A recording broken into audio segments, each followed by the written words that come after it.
if you guys want to introduce yourself. Destiny. Hey, I'm Destiny. I play video games, and I sometimes talk about politics and sometimes philosophy, and woohoo, that's what I do. Okay, there you go. Sure. Okay, well, I'm Caleb Maupin. I'm a journalist and political analyst and an advocate of 21st century socialism. Okay. So how do we want to go first? Do you maybe we want to define some terms? Well, Caleb, maybe you want to go ahead and define your sure. terms on what socialism is? Well, I want to start out. Now, can I call you Steve? Is that how you like to be addressed? Yeah, Steven is good. Yeah, sure. Okay. Or whatever. Well, I really like what you do. I'm a big fan of your channel because I love the United States of America, and I'm deeply worried about the future. And the fact that you are facilitating discussion that is civil, you're not encouraging people to go out and punch each other and get violent over this kind of thing, but we're having civil intellectual discourse about very important concepts. I really like that. And I'm really honored to be here, and I'm glad you've taken this opportunity to engage with me. And I thought I might begin this debate, actually, by quoting some of the words of a very radical socialist who existed back in 1892. He wrote these words. I think some of the viewers may be familiar with these words. They go like this. I pledge allegiance to the flag of the United States of America and to the republic for which it stands, one nation, indivisible, with liberty and justice for all. The author of the Pledge of Allegiance, Francis Bellamy, was a socialist. Furthermore, Abraham Lincoln had a general, a brigadier general in the Union Army named August Willich, who was not only a socialist, but a personal friend of Karl Marx and corresponded with him throughout the war. Roosevelt frequently met with labor activists, progressives, and members of the Socialist Party and the Communist Party at the White House. And this notion that somehow, if you believe in socialism, if you believe that the banks, factories, and industries should be organized to serve public good and not profits, this notion that that somehow makes you un-American, or makes you a foreign agent, or makes you a traitor, or somehow opposed to what it means to be an American, this is a fiction. It's a fiction that's been peddled by William Randolph Hearst, by Rupert Murdoch, by Roger Ailes, but the truth is that socialists have been an important part of U.S. history. We organized to oppose slavery. We were supporters of Abraham Lincoln. We organized to build the labor movement, to build the suffrage movement for the right of women to vote. We have always been part of this country, and I think that advocating common sense rather than the irrationality of profits is a fundamental part of U.S. experience. We've always been around. In fact, the word socialism, which was first from the French. Henry Saint-Simon, the utopian thinker, coined it in French. But the first person to use it in English was Robert Owen. And Robert Owen set up a utopian community in Indiana. And he spent a lot of his life in Indiana building the settlement of New Harmony. So we have always been part of the United States. And I will add that when socialism comes to the United States, it will not be Russian or Soviet socialism. It won't be Chinese socialism or Venezuelan socialism. The socialism that comes to the United States will be a socialism rooted in our own traditions, our own history, our ongoing struggles here, the struggle for democracy, the struggle for equal rights. It will be an American brand of socialism rooted in addressing the issues we face here in this country. And I think it is high time we start engaging about these ideas. I object to the way socialism is widely characterized in the media. And so let's talk. Okay, I just want to get a couple things out of the way real quick, so that it doesn't feel like I'm either backpedaling later or radically changing this. I'm not sure how much you know about me or what I do. I don't care about America at all as a country. I am not married to the idea of the United States. I don't really care much about making America like the best place. I don't know if I'm just because I know that your pitch is pretty nationalist oriented here. I don't care if the author of the Pledge of Allegiance was a socialist or a capitalist or whatever. Typically, when I'm looking at economic systems, so ways to organize our economy, I'm usually just trying to find ways to generate the most amount of wealth, and then hopefully to redistribute it later on using tax policy or some other type of thing. I just want to get that out of the way right now that I don't have any Sure. type of strong nationalistic bend towards the United States. I'm not allegiant to any particular country. I just happen to live and pay taxes in the U.S. Okay, yeah. So getting that out of the way. Yeah, I mean, I guess we can jump, I guess, right into the socialism thing, or how do you want to do this? I mean, is that question directed toward me? Yeah. Yep. Oh, okay. Well, I mean, go right ahead. I think it's important to clarify what we mean by the terms. So if you want to begin with that, I think that's a great place to start. Yeah, sure. So I've heard socialism described in a lot of ways, all the way from some people saying that some redistribution programs are socialist. So like people will point to like Sweden and go, hey, look, they do a lot of social welfare. That's socialism, which I don't think is necessarily true. All the way to people who say that like even cooperatively owned firms don't count as socialism. That's just, that's, you still have firms, you still have people that are working for profit. They're just distributing it to themselves. That's not real socialism. I guess we can move policy by policy point, or you can give me like what definition you're working under, or yeah. Well, that's a very important thing, because there's a lot of definitions of socialism these days. You talk to two different people, they'll give you two different definitions, right? And I think a lot of this is because of the Cold War. It's because there was such a McCarthyist atmosphere of hysteria, and there was so much of accusing people of being socialists and communists in the United States that it's all gotten muddled. If you watch Fox News, I think Obama was labeled a Muslim and a communist and a fascist and a socialist. There's a lot of confusion. And I think the reason, for example, that many people associate socialism with just general social welfare programs is due to the fact that throughout, since the beginning of the Cold War, if people get up and say, hey, we ought to have health care in the United States for people to be provided for free, the response of the right wing, you can't do that. That's socialism. Right? If people say, hey, I think we ought to provide college education to people in the United States, you can't do that. That's socialism. That's communism. So we have a generation of young people that are coming up, and the economic circumstances are a lot worse than they were during the height of the Cold War in the 50s and 60s. And it's basically, the little boy who cried wolf. They say, oh, you can't have free healthcare. That's socialism. They say, fine, I'm a socialist. And that's really what's going on with the Bernie Sanders debate right now. And I think it's amusing. And it shows that the hysterical anti-communism has kind of taken the taint off the word, or the onus off the word. People aren't afraid of the word anymore. I think that's good. But I must say that socialism is not the government spending money. It's not progressive taxation. That kind of thing goes on in every society to some degree or other, right? I'm sitting here in New York City. There's roads outside that are paid for with wealth that was redistributed from me, the taxpayer, to build the roads. New York City is not socialist because of that, right? Some countries redistribute a lot of wealth. Some countries redistribute a little wealth. Income inequality. These things happen in every society, and that's not the definition of socialism. The definition of socialism, that was the definition of Karl Marx, that was the definition of the Bolsheviks, that was the definition of also the British Labour Party and social democracy up until like the 80s when, they removed Clause 4 from the British Labour Party's constitution. The understanding of what socialism is, that has really been the key definition that's been around for hundreds of years, that has been obscured in the aftermath of the Cold War and all this confusion. Socialism is a society where the centers of economic power function on the basis of what is good for society and not simply what is in the interests of private owners. Capitalism is defined as a system in which profits are in command. Under capitalism, this is Frederick Engels, he said the means of production only function as preliminary transformation into capital. Or Mao Zedong, he famously said profits are in command, profits in command. Socialism is a society where the major centers of economic power, the banks, the factories, the major industries, operate according to what is good for society overall. And that is the fundamental difference. Is production being carried out simply in the interest of profit, or is the state planning out the economy in order to ensure that growth can take place? That is the difference between capitalism and socialism. Okay, so when you say socialism, so are you implying like a fully planned economy then?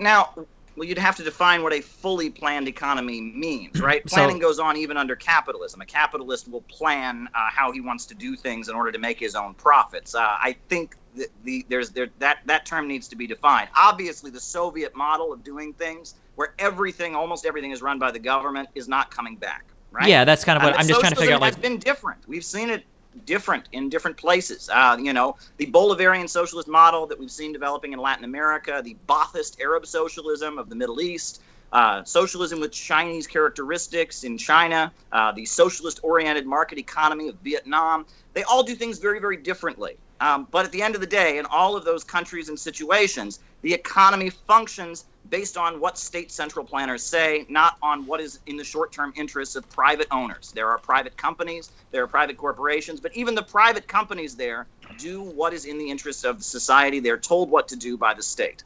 And I think that's the difference, right? And that I would argue that one of the things we've learned from the Cold War is that you need a market sector to some degree. I don't think the government should run, for example, hotels. I don't think the government should run restaurants. I do think the government should run heavy industries. I do think that the government should run healthcare. I do think the government should run banking. But I think people should be able to start their own business. There's not an opposition to people that have their own idea and are creative and go out and invent something new. In fact, I think that the aim of socialism is to strengthen that. If you look at Nicaragua right now, the Sandinista government is working very hard to facilitate micro entrepreneurs and loan money to private citizens in order to build their own businesses in coordination with the overall state central plan. And the same thing has happened in China, obviously. Deng Xiaoping famously saying that market socialism was necessary and that, poverty is anti-communist, but to get rich is glorious. And that I believe socialism in the United States, I would suspect, it's not really going to be up to me. Revolutions aren't made by guys sitting on YouTube making comments, but it's not ultimately going to be up to me. But I would expect that in the United States, a country where entrepreneurship is really valued and individual initiative is really promoted, that a market sector would be part of what we develop. And worker co-ops, let me add, are part of a market sector. Worker co-op, they're looking to increase the profits of this individual firm, but they all share in the proceeds. And you could argue it's more efficient, right? Because every worker wants to do as best as possible because they get a share of the profits. But worker co-ops are still part of the market sector. They're not, part of the government apparatus, right? So I think that needs to be cleared up. I think worker cooperatives are great, but they're not the essence of what socialism is. As you've pointed out on your lives and on your videos, worker co-ops compete with each other. Worker co-ops seek to maximize their own profits, right?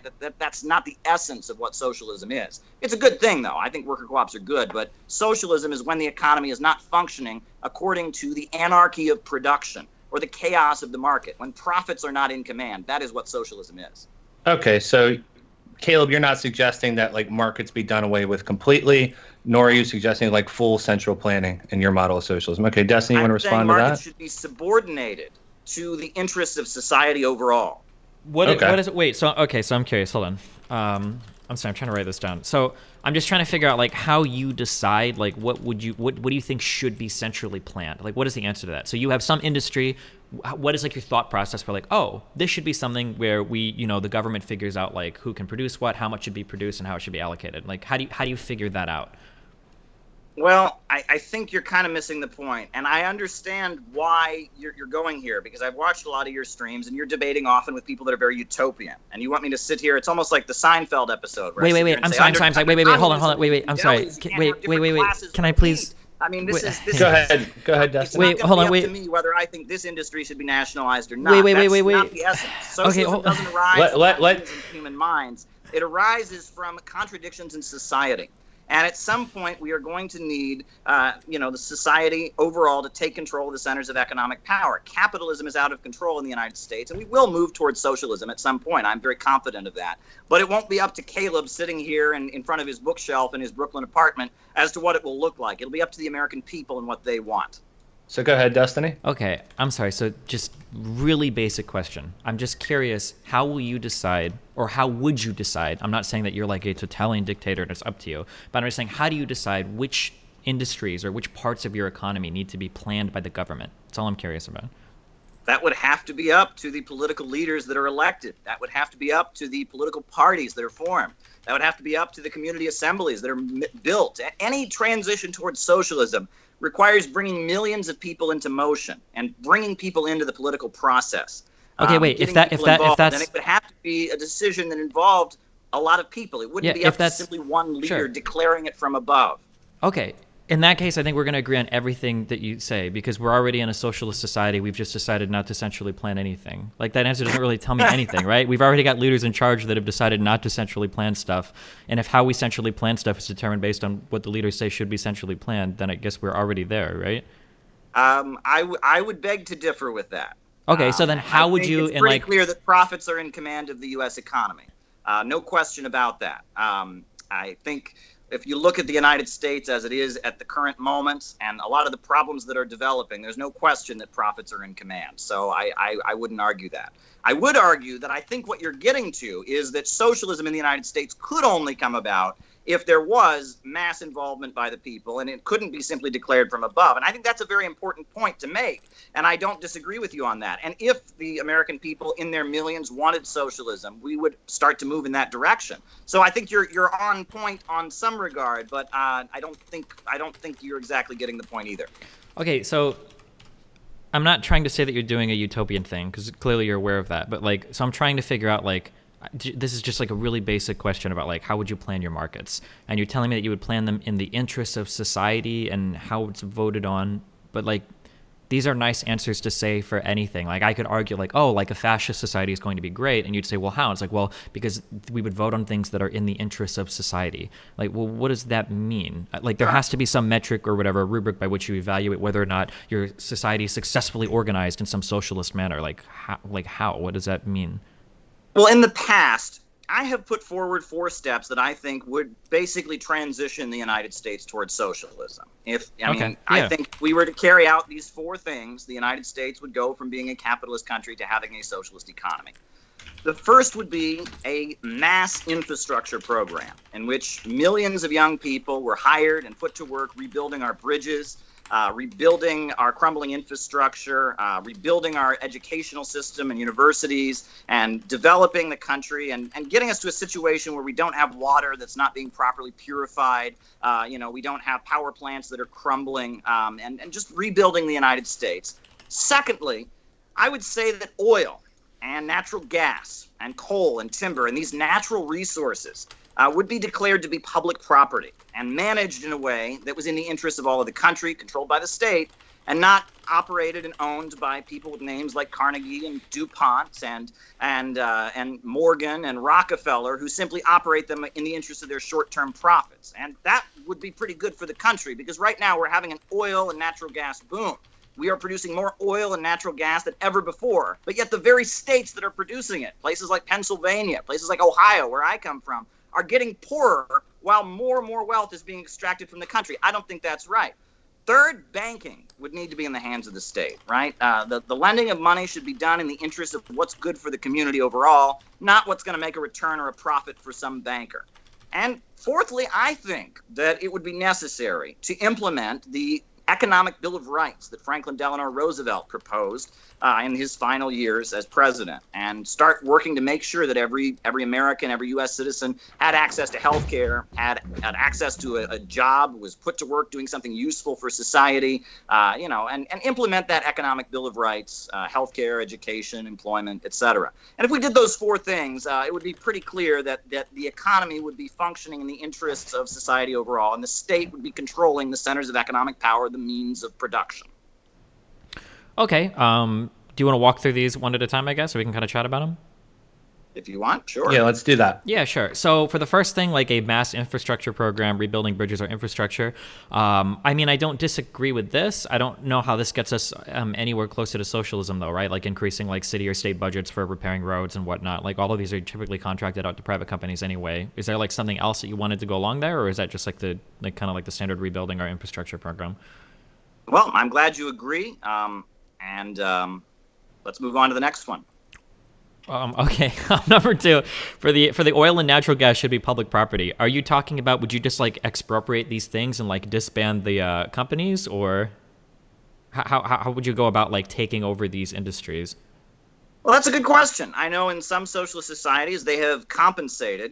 We have eminent domain in the U.S. Constitution, for example, where they buy them at market cost and make them public property. Other socialist societies have seized them without compensation, and that would, again, not be something up to me, and I that would be up to what people thought was in the interest of the whole society. Yeah, wait. So real quick, whenever I ask you a question, I'm asking you how ideally it would work. Appealing to well, that's just what the people would vote on doesn't really answer it. But you're trying to set me up to say, oh no, I would send the troops in to take it, and then you go totalitarian. I got you. Oh, and that's not, and I'm saying here I don't know, and that I would want things to be done as in peaceful a manner and as smoothly as possible. I have a feeling that those who own these big oil companies and those who own these fracking conglomerates and those who own these big Wall Street banks wouldn't be so peaceful and agreeable. But I personally think that we should do things as peacefully and democratically and smoothly as possible. I am for a peaceful transition.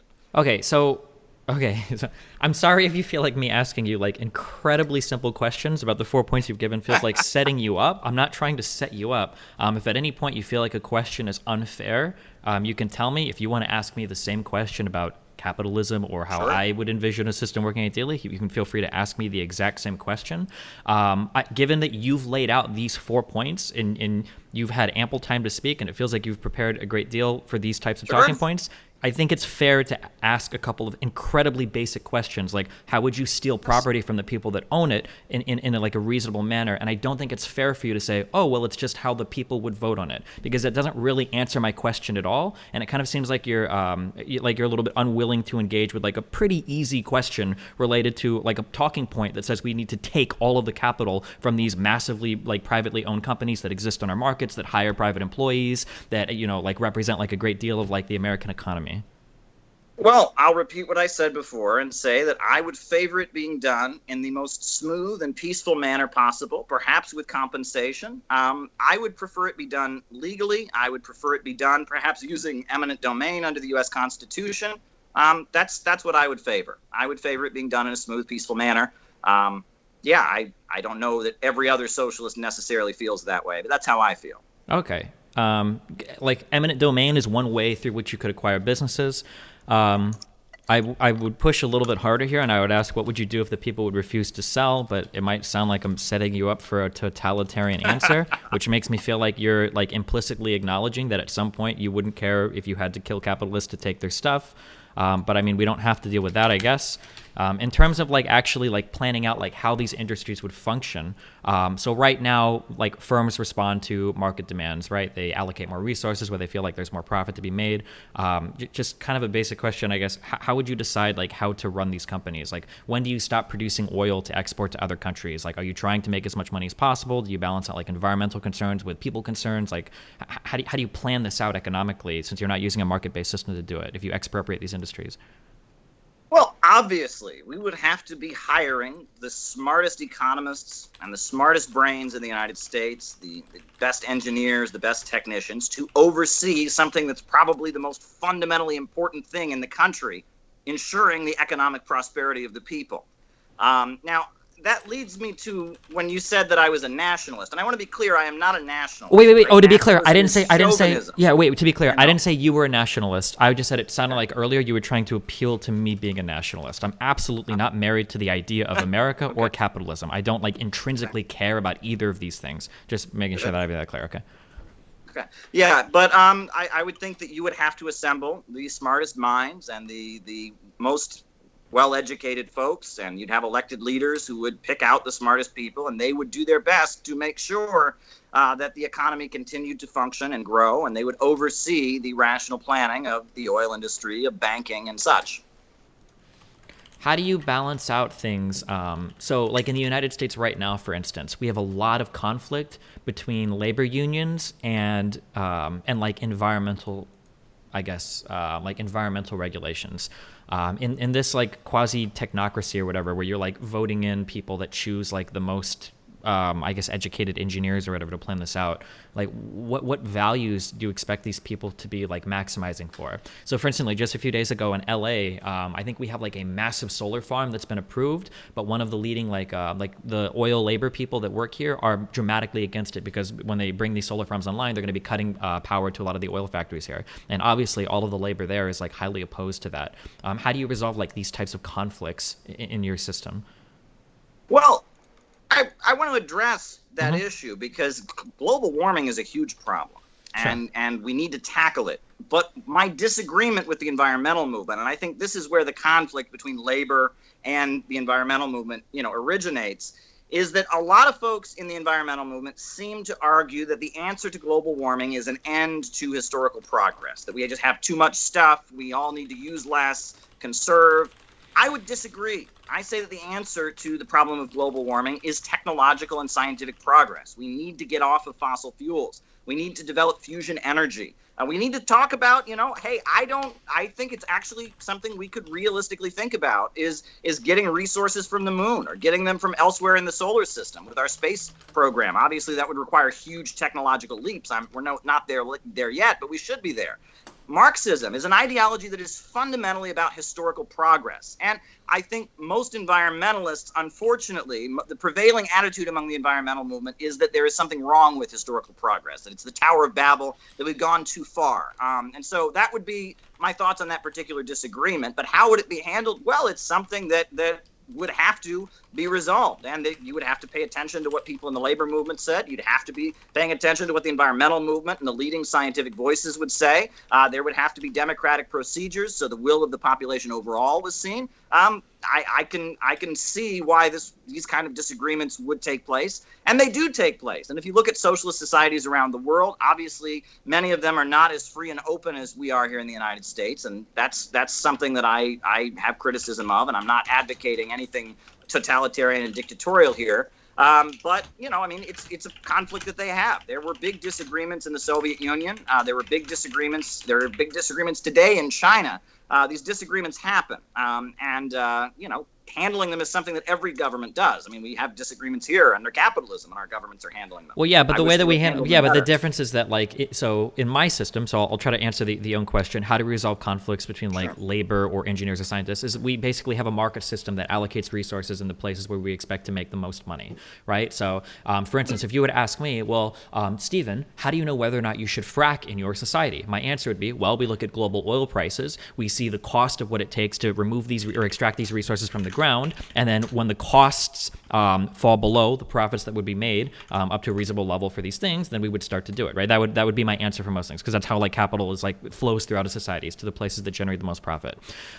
If we're doing a form of central planning, if we're getting away from markets, then we have to appeal to something besides profits, right? Which is what it seems like you want to do. You want to get off of profits because profits don't always work in the public interest. For instance, it can be highly profitable to pollute the ever-living fuck out of a river, or to engage in horrible behavior that exploits third world countries or leads to other types of behavior, which is absolutely a valid point. But my question is well, if we move off of profit structures to do this, back to my initial question, which I feel like I didn't get a good answer to, is how do you resolve your conflicts between your labor and the technocrats that you kind of put in place to tell labor what it should do? So for instance, let's say that we have our elected leaders, and they say, okay, well, we need to figure out what to do about climate change, and let's say that there isn't a magical innovation that's going to save us, but we actually do need to reduce consumption. How do you resolve the conflict there when your labor is not going to be okay with shutting down all the factories that they work at? When the people that work in these oil places, when you've got these massive unions in the United States that are historically opposed to a lot of these big environmental changes, it's happening right now. How do you resolve these conflicts? Who do you choose to side with? Do you side with the workers who love their jobs, who love their factories, who want to be able to work in their places, who have more democratic control of the workplace? Or do you side with the technocrats that are saying, well, actually, we've scientifically deduced that we need to cut these factories? How do you choose which to value there? And you can't answer whatever we vote on. That's not a real answer. Sure, but I could also answer that would have to be decided on a case-by-case basis. But what do you appeal to decide? You're giving me this very obscure hypothetical and asking me what I would do, and I'm telling you I would need to look at the specifics of the situation, and I'm also having to, unfortunately, deflect back to it wouldn't be up to me, which I've said many times, and that's not satisfying you, and I understand that. But again, you're giving me this very, very obscure hypothetical, asking me how I personally would do it, and I feel like we're way far away from the issue of socialism versus capitalism at this point. Is there maybe an example or something that you could bring up, Caleb, that would be satisfying? Or we can talk about this. So the obscure hypothetical that I'm presenting you is, what do you do when there's a conflict between labor and scientists that say there is some damage that's going to happen here? So, I can answer this hypothetical incredibly easily. You have a government that is in charge of putting forth policies by the EPA. Maybe we determine that there's some amount of carbon pollution that's bad for the environment, so we put a tax on that carbon, something like cap and trade. So it becomes unprofitable for you to engage in behaviors that are hurtful to the environment to some level, right? When you make those ventures less profitable because of how capitalism works, less capital will flow to those parts of the markets. Hopefully, as you tax something, you see a reduction in that consumption, and then the money flows elsewhere. So like to green energies or whatever. I don't think that hypothetical is obscure. I think that hypothetical is actually reflective of a very pressing reality on the planet right now, which is how do we deal with climate change? I think it is incredibly concerning if you're proposing an entirely new economic system and you can't like answer very basic questions about how would you deal with pollution, or how would you resolve a conflict between people that work at polluting plants and not having those polluting plants if those aren't good for the environment. I think that's a very fair question to ask. Well, I think it's something that would obviously be of deep concern, but I guess maybe what you're getting at is you're arguing that the way to deal with the problems of capitalism, and you're pointing to the problem of pollution, you're arguing is to regulate it rather than to take things into state ownership and have central planning. Is that the essence of what you're arguing with me? Well, yeah, as a capitalist, yeah, I'm generally pushing towards regulation rather than expropriation into national industries, yeah. Well, I would argue a couple points on that. First of all, the notion that corporations should be regulated, I think is fine. And I think the private market sector that exists under a socialist society would definitely be highly regulated. And that would be absolutely necessary. But overall, if an oil company was doing something that the workers wanted it to do and the environmentalists didn't, that would have to be resolved. And you'd have to have elected leaders who would decide that. You'd have to make a decision as the society overall. But wouldn't it be better to have the entire way oil is run be up to the community from the beginning, rather than just trying to catch up and put binders and guidelines on entities that are going to do whatever is in their interests of profit, no matter what? And I think environmental issues are not all the problem. The issue of oil and gas and timber and coal and these things being operated, the problem isn't simply that they're being operated in a way that is in the short-term interest of the owners and not the overall interest of the country and society. I think the problem is also that the wealth that is being created from that and extracted from it is going into the pockets of big international corporations. And at the same time, our society is getting poorer. And that is a problem. And I feel like fundamentally, and I think if you look at it, one of the biggest problems we have is that there is a section of society that is continuing to get richer and richer as our country overall continues to get poorer. And that we see huge multinational corporations, we see big banks that are enriching themselves at the expense of the country, and that what is good for Wall Street is not what's good for people on my street or on Main Street even. And you can look at this, the great example, and this is, if you read Karl Marx, his book Capital, one of the big things he points to is workers' competition with machines. Under a socialist society, self-driving cars would be a good thing. We'd be happy about self-driving cars, right? The people that now work as taxi drivers or truck drivers would be able to do something they felt was more rewarding. We wouldn't have to worry about that. In capitalism, self-driving cars threaten to put people out of work in big numbers. This is not rational use of resources. This is not rational. Another great example, do you remember the 2008 financial crisis when the housing bubble burst? What was that about? Well, American spending power had decreased, and we simply couldn't afford to keep buying homes at the same rate as before. So Alan Greenspan and others in Congress deregulated lending. People were being lended money so they could keep spending and they could keep, taking out mortgages and do all kinds of things.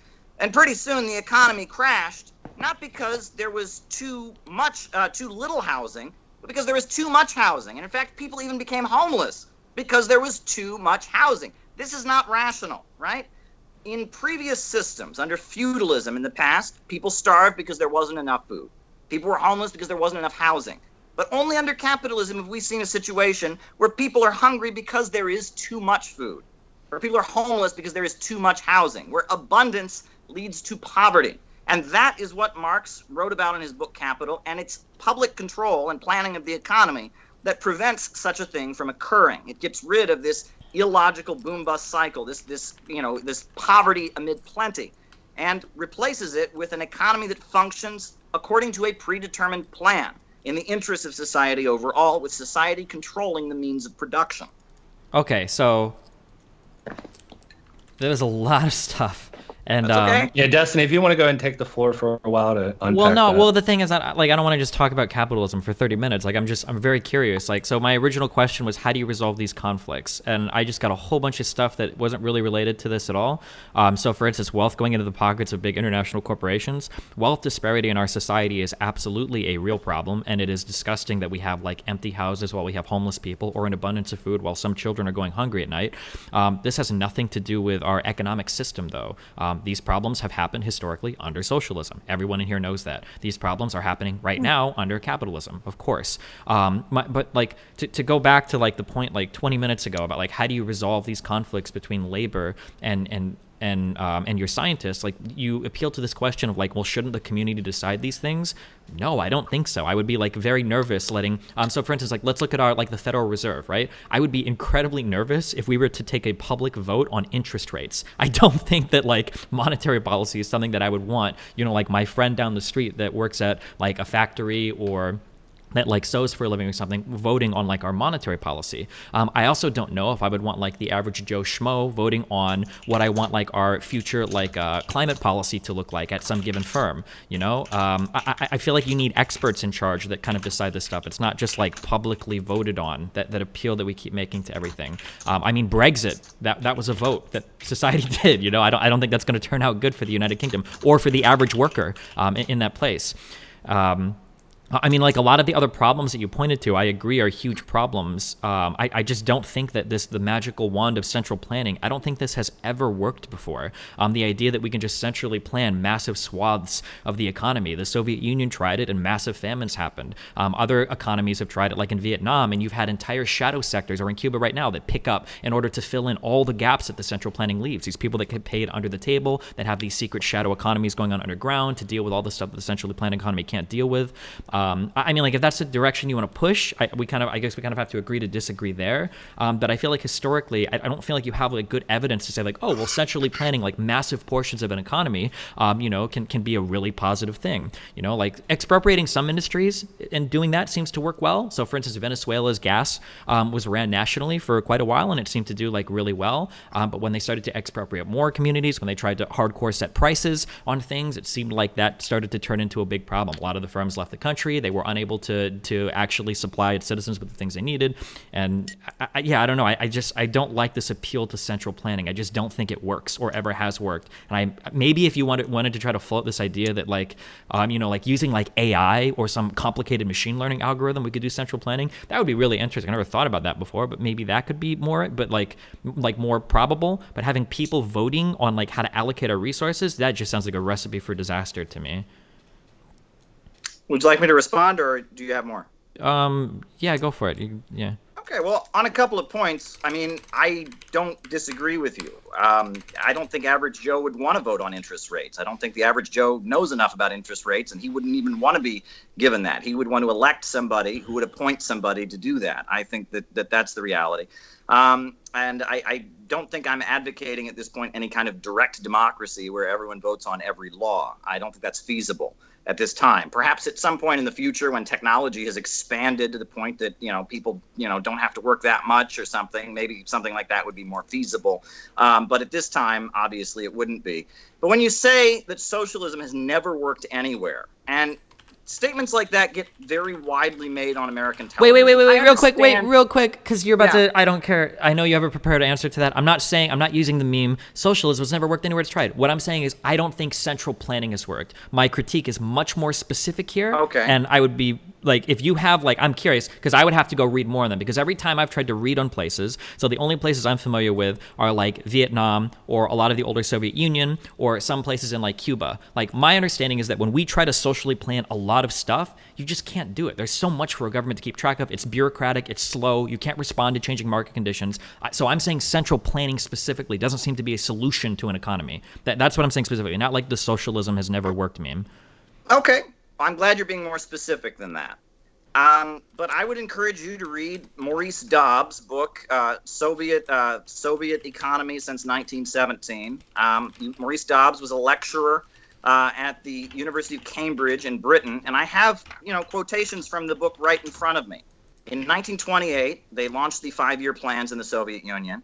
By 1938, coal production had multiplied by 3.5 times. They had increased the rate of electrification tenfold.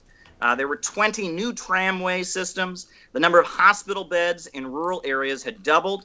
The Soviet Union at that point was the largest tractor producer in the world, and they were the largest locomotive producer in the world, right? This notion that socialism has only resulted in people getting poorer or making everyone equally poor is false. In 1917, Russia was an impoverished agrarian country. By the mid-1930s, they were an industrial superpower. They were a country that was strong enough to defeat Nazi invaders. They were a country that eventually hold on. A lot of this is just not true. So the Soviet Union was not strong enough to defeat the Nazi invaders. Firstly, in the early part of the war, the Nazis were involved in lending a lot of things like rubber and other materials to the Soviet Union. And later on, the Lend-Lease programs from the Western capitalist nations were a large part of the reasons of why the Soviet Union was able to field as much armor and everything as they could. These aren't controversial claims. Lend-Lease was a huge program that was massively successful to supplying the USSR with supplies. It was a global alliance, an anti-fascist coalition. Sure, but it's disingenuous to say that the Nazis on their own either. Sure, but they had help as well. Sure, I'm not saying that these are whataboutisms. Sure, I understand that these are whataboutisms that aren't relevant to what I'm saying. Is that the idea that the USSR was some strong superpower that on its own could stand up to the Nazis? That is absolutely not true. They absolutely needed outside help. First from the Nazis themselves, and then once Hitler turned on Stalin, then from other Western nations via Lend-Lease. Secondly, you're talking about like how the Soviet Union was able to accomplish so much in terms of like getting electricity out to rural areas and hospitals and all of this. This is just industrialization. Lots of countries have done this under capitalism, under other economic systems, under socialism, and also part of Russia's rush to industrialization led to massive famines that are to this day debated about whether or not they're considered genocidal. So I don't know if I like the idea of like, well, I can modernize a country if I tell everybody to stop growing crops, starve to death 10 million people, and make some of them work in factories. I don't know if that's a good argument saying like, well, look how quickly we industrialized our country. I don't know if I agree that that's a success of central planning. I think you can look all over the developing world today and see a lot of free market countries that have not industrialized and have not done what Russia and China both did during the 20th century, right? This notion that socialism never creates growth, it's never worked anywhere, all it leads to is people being poorer. Look at Russia in 1917.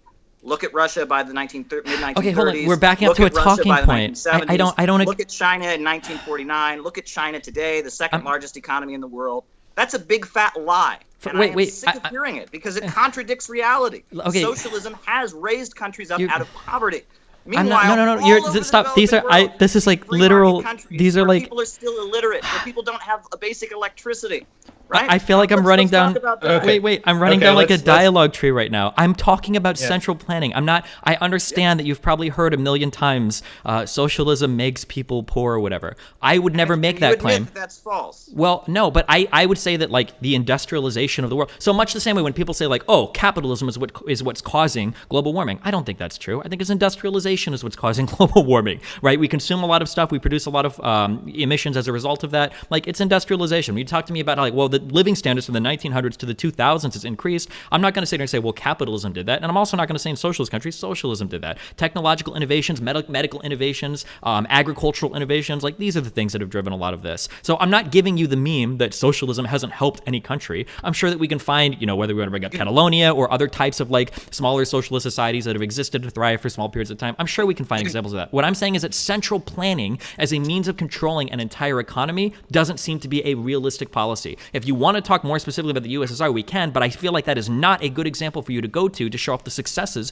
of central planning when millions of people starved to death in that society as a result of central planning. I think millions of people starved to death prior to the Russian Revolution. As an agrarian economy, when there was a famine, people starved to death all the time. Now, you're talking about specific famines that took place, but prior to the Soviet Union, Soviet agriculture didn't have, or Russian agriculture and the surrounding countries, Estonia, Latvia, Lithuania, they didn't have tractors, right? It was the Soviet Union that mechanized agriculture. It was the Soviet Union that electrified the entire place. They actually had the biggest hydroelectric power plant in the world in 1931, the Dnieper Dam. The fact that you gloss over the transformation of an deeply impoverished country into a country that was a superpower and is widely acknowledged to be a superpower, and you just say, yeah, but there were a bunch of famines, so none of that counts, that's completely disingenuous, right? The whole world realizes what happened there, and the whole world realizes what's happened in China. And furthermore, if you want to see countries that have been part of our global free market capitalist system and how they've flourished, take a look at Haiti. That country has NAFTA-style trade agreements with the United States. People eat dirt mixed with oil, right? The amount of poverty there is pretty big, right? And that's a free market country. But no one ever says Haiti's problems are because of capitalism. But all of Venezuela's problems are because of socialism. Take a look at Nigeria. This is the top oil-producing country in Africa. They have been doing business with Chevron and Shell Oil for decades, right? I mean, if oil and wealth and selling on the market would make them prosperous, they'd be a wealthy country. Their life expectancy is only 59. The rate of illiteracy the rate of literacy in terms of population that can read is not even 60%, right? The unimproved drinking water rates. Take a look at what the CIA World Factbook says about Nigeria, the top oil-producing country in Africa. That's what the free market has to offer, right? Free market capitalism is not industrializing countries. Why don't you compare India to Russia and China, for example, right? India did not have a socialist revolution. It had a nationalist revolution. It got its independence from the British. That was a good thing. But it did not have socialist construction or central planning. And compare it to Russia and China throughout the 20th century. Compare the conditions of the people in India to the people of Russia and China, and you can look pretty clearly there. And in fact, a lot of the industrialization that has happened in India happened because of the Soviet Union and China. Right? It was the Soviet Union built steel mills in India. China is now doing a lot of business there. So this notion that capitalism is industrializing countries, you can talk about the Asian tigers. I'm happy to address the Asian tigers. That's an example. But, I mean, all these immigrants that are pouring into the United States on the border right now, countries like Honduras, free market, capitalist country, where there are people that don't even speak Spanish, people don't have running water, people don't have electricity, Guatemala. Take a look at Mexico. These free market countries have been looted and destroyed by international corporations, whereas countries that have central planning have raised people out of poverty, they've industrialized, they've electrified, they've wiped out illiteracy very consistently, despite the problems. And there are big problems. I don't deny that. Okay, so I obviously I don't know the history of every single government in the world, but like based on some of the examples that you've given, I'm like incredibly suspect of the other examples that you have given. So like when you talk about like people don't blame Haiti for capitalism, but they do blame Venezuela, right? My understanding of Haiti is there are a lot of corruption problems that exist within that government. It's not literally just they tried capitalism and it's ruining the country. But then people do blame Venezuela. Well, that was because Venezuela like very specifically started to make socialist pivots in its economy. It started to nationalize more industries. It started to wait. Which part of that do you disagree? Do you disagree that they were expropriating industries? Do you disagree that they tried to hardcore set price controls? The rate of state ownership in Venezuela is actually much lower than the rate of state ownership in China. Wait. How is that a response? No. You wouldn't compare the state. Other than the oil, very little is nationalized. And I've been to Venezuela, and one of the biggest problems they have is that their economy is entirely centered around oil. And when the oil price dropped in 2014, that caused a huge amount of scarcity. They need to have farms there. They need to have steel manufacturing there, and they don't have it. If they had state-run big steel mills and state-run farms and all of that, they'd be in a much better shape. Okay. If you want to at a future debate, I would love to come back and talk about Venezuela, because I am positive that your assertions there, that it was just because oil collapsed, that's why that country fell apart, is absolutely not true. And that no person that has been involved... Corruption is a big problem. No, not corruption. That it was very specifically... They don't have corruption there. Okay, it was very specifically pivots towards trying to socialize or nationalize or expropriate parts of their economy to set incredibly restrictive price controls that caused capital industry to flee that country, that caused some firms to no longer produce goods there or provide goods for its people. This is one of the large reasons why Venezuela. It's not just because oil prices fell a little bit. You don't see other OPEC countries. Oil-producing country, a huge oil-producing country, bigger oil reserves than Saudi Arabia, than I've heard. The oil prices drop, and at the same time, they suddenly start having big economic problems. But it's unrelated. It's all just because they believe in socialism too much. That's what you're saying? Like oil price drop of 2014 was dramatic. At that point, you could buy a family meal at Kentucky Fried Chicken that would cost more than a barrel. The of oil. petroleum sector accounts for roughly So I'm just looking this up. Sure, I'm literally I'm looking this up on the fly because I know you're very incorrect. The petroleum sector accounts for roughly 87% of Saudi's budget reserves, 90% of the export earnings, and 42% of GDP. That's petroleum in Saudi Arabia. And Venezuela, oil is 25. Saudi Arabia had big economic problems. Saudi Arabia didn't have pictures of families eating rats off the street because their economy tanked so hard. I don't have people that call me from Saudi Arabia crying that their entire country that have guest workers slaves. Okay, Saudi Arabia, you couldn't take a picture like that, and Saudi Arabia has had big economic problems during that time. Sure. Okay, so I'm very curious. I'm just curious your answer to this. Are you telling me? Oil-producing countries all suffered as a result of the they did suffer. I agree. Are you going? Destiny, go ahead and ask. The fact that Venezuela didn't. Are you going to make the claim that Venezuela suffered just as much as every other OPEC country did when oil prices fell? Is that the claim that you want to make? No.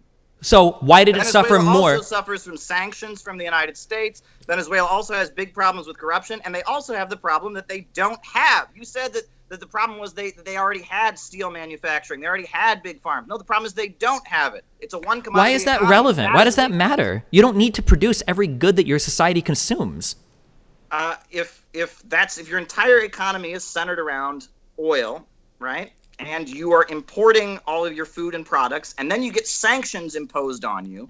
And yes, there are big problems there, and they've manifested themselves. And I think it's interesting, though. Now, you acknowledge. Now, what I think is interesting about your Venezuela narrative is the narrative I normally get from people about Venezuela is that everyone has been poor and starving ever since they had socialism there, and that proves communism always fails.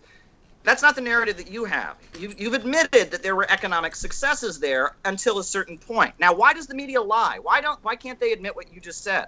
I don't know. I'm not here to talk as a Fox News correspondent. I'm just curious why you think central planning is effective when the or CNN. I'm not MSNBC or CNN. With their socialist economy until roughly about 2014. Why am I getting railroaded so hardly on? Let's not extensively obscures. Why are you saying this and none of them are saying this? I don't know why I'm being railroaded down the mainstream media. I don't think Destiny wants to speak for media companies. I'm not here to defend Fox News or CNN. Your honesty. Sure, half the country in the United States. Everyone's been starving ever since they moved towards socialism in Venezuela. You admit that the problems began fairly recently. Sure. Thank you. The Venezuela. Thank you for your honesty. So we can agree anti-communists are liars. We can agree on that. Well, I don't. The anti-communist narrative that's promoted throughout U.S. society is based on deception and falsehood. Thank you for admitting that. I appreciate it. Wait. So I haven't admitted anything. I'm pretty sure. Why is it necessary to lie, Destiny? Why don't they say what you just said? Why am I not here?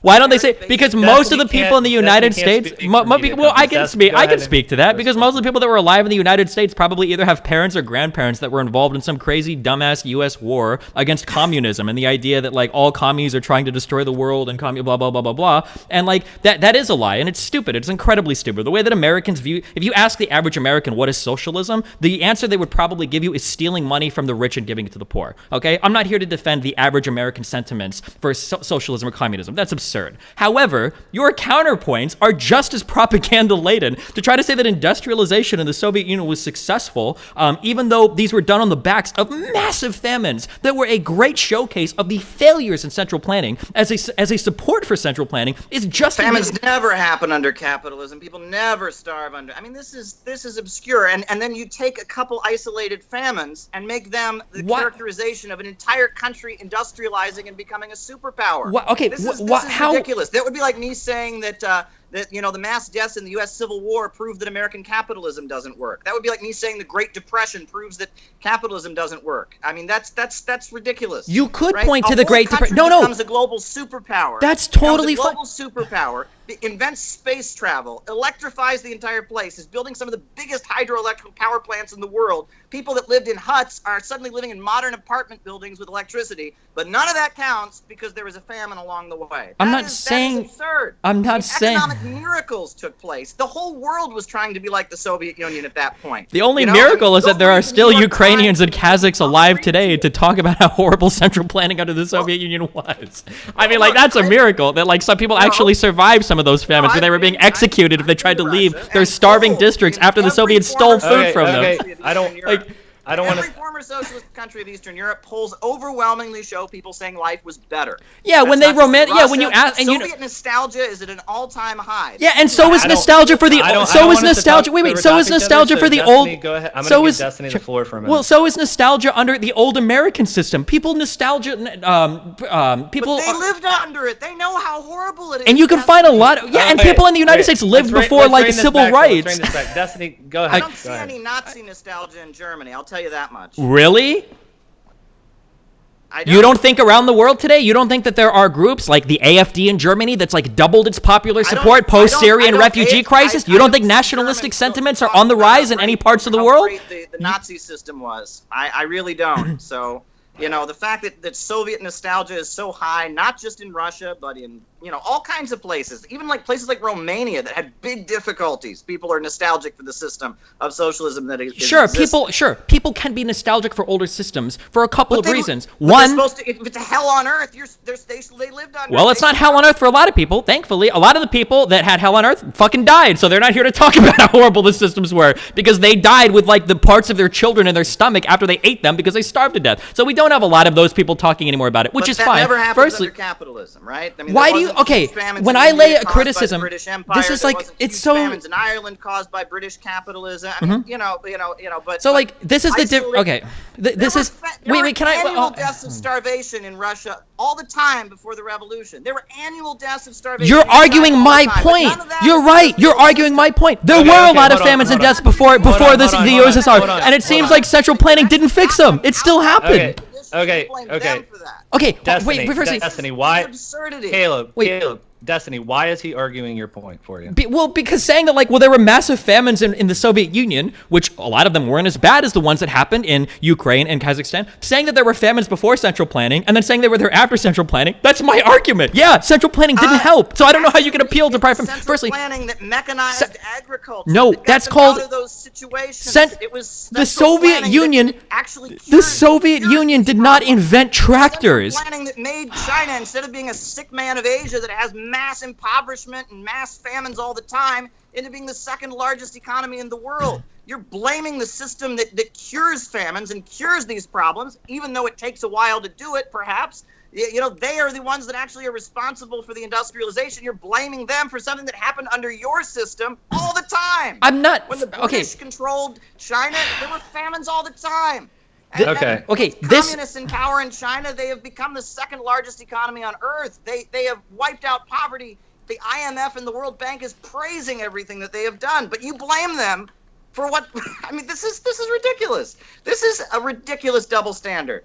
Okay, so wait, firstly, it's not, you can't pivot to saying, what about capitalism? Every time I bring up an issue with your system, this isn't strengthening your arguments. It is a hardcore non sequitur. It feels like when I argue with conservatives and I say, hey, Donald Trump's foreign policy is absolutely fucking horrible. And then somebody says, well, what about Obama's foreign policy? Yeah, that was horrible too. What do you expect me to say? Do you sit here and expect me to defend when people starve to death or can't find houses in a capitalist system? These are massive failures within my system. The difference is that, one, I'm not married to capitalism as some emotional point that it's part of my personality. I don't give a fuck about capitalism. If there are better economic systems that work, then move us there. I am all for that. So in your 4-point plan, of which we're only at point 2 of, when you talk about things like rebuilding our crumbling infrastructure, pouring money into public projects like that is great. It gives people jobs. It makes our public utilities more accessible. Hopefully it makes it so things like Flint, Michigan don't happen again, which are horrible. A country of this much wealth should not be pumping lead into fucking children. That is absolutely fucked up. So if you're going to sit here and say, well, there are failures of capitalism, yeah, of course I'm going to agree with you. I'd be an idiot not to. I lived under a lot of those failures. But it's not fair when I say, hey, your system failed to address this or failed to do this, for you to point and go, well, these are still some problems under capitalism. Sure, but we're not having everybody in the state of Arkansas or Texas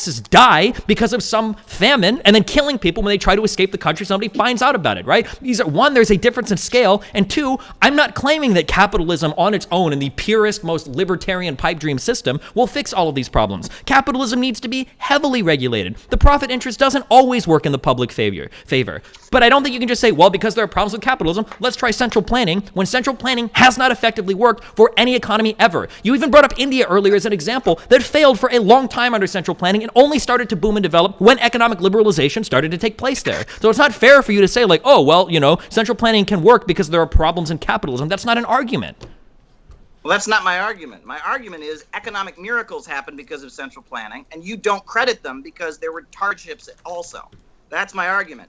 In 2004, the head of the World Bank, Robert Zoellick, said, quote, between 1981 and 2004, China succeeded in lifting more than 500 million people out of extreme poverty. This is certainly the greatest leap to overcome poverty in history. But it doesn't count because there was a famine, according to you, right? That doesn't matter. 800 million people lived out of poverty. Well, there was a famine in the 60s, so therefore it doesn't count. This is ridiculous. This is ridiculous. Your argument is you are taking problems in socialism and painting them as if they are the entire socialist experience. And I'm saying socialism has resulted in huge successes, and there have been successes of central planning. And you are obscuring that and denying that. And then you're pointing to the problems in socialism, and I'm pointing out that these very problems you list are probably more prevalent under capitalism. That's what I'm saying. And that's, so I'm kind of curious. So the first huge, central planning didn't improve things. And I'm pointing out, yes, it did. And the things that you're faulting central planning for happen far more frequently under capitalism. Do you think that China would have succeeded as the way that it did today? You mentioned that from 1981 to 2004, that was when they had their big economic boom. Do you think that it's a coincidence that in 1979, that's when the U.S. and China established normal trade relations? Do you think that China was able to grow in large part due to the horrible capitalism of the United States and the fact that we have such a massive trade deficit that has grown and grown and grown over time, that we power a lot of that economy, both with the foreign investments they make in our currency and our property over here in the form of capital and in the form of the goods that we import from that country? You don't think any of that has helped China at all, or you think it was all just the magic of socialism? I think it was absolutely necessary to introduce the market reforms. Absolutely. And that when Deng Xiaoping, established trade relations with the United States, that was a very good thing. And I think it's also false to characterize China as a capitalist country. I didn't characterize them as a capitalist country. I know, but that's a common argument that's made. Wait, why are we talking about common arguments that's made? I don't care about the note cards you have prepared against the Fox News talking points. We aren't having a beer in a bar, Destiny. The whole world's watching this, and I am saying things that no one ever gets to hear because the media is owned by big banks and big corporations that don't want people to know the facts. Let's only stay on what Destiny need to be said, and that China's success, their system of socialism with Chinese characteristics, where despite the fact you have foreign investment, despite the fact that you have a lot of private corporations, the state still plans out production, that they adjusted it in a way that was very effective, right? And in the 1970s, they were having big problems. The Gang of Four, the way they were ruling the country and the way they were holding back economic development was a big, big problem.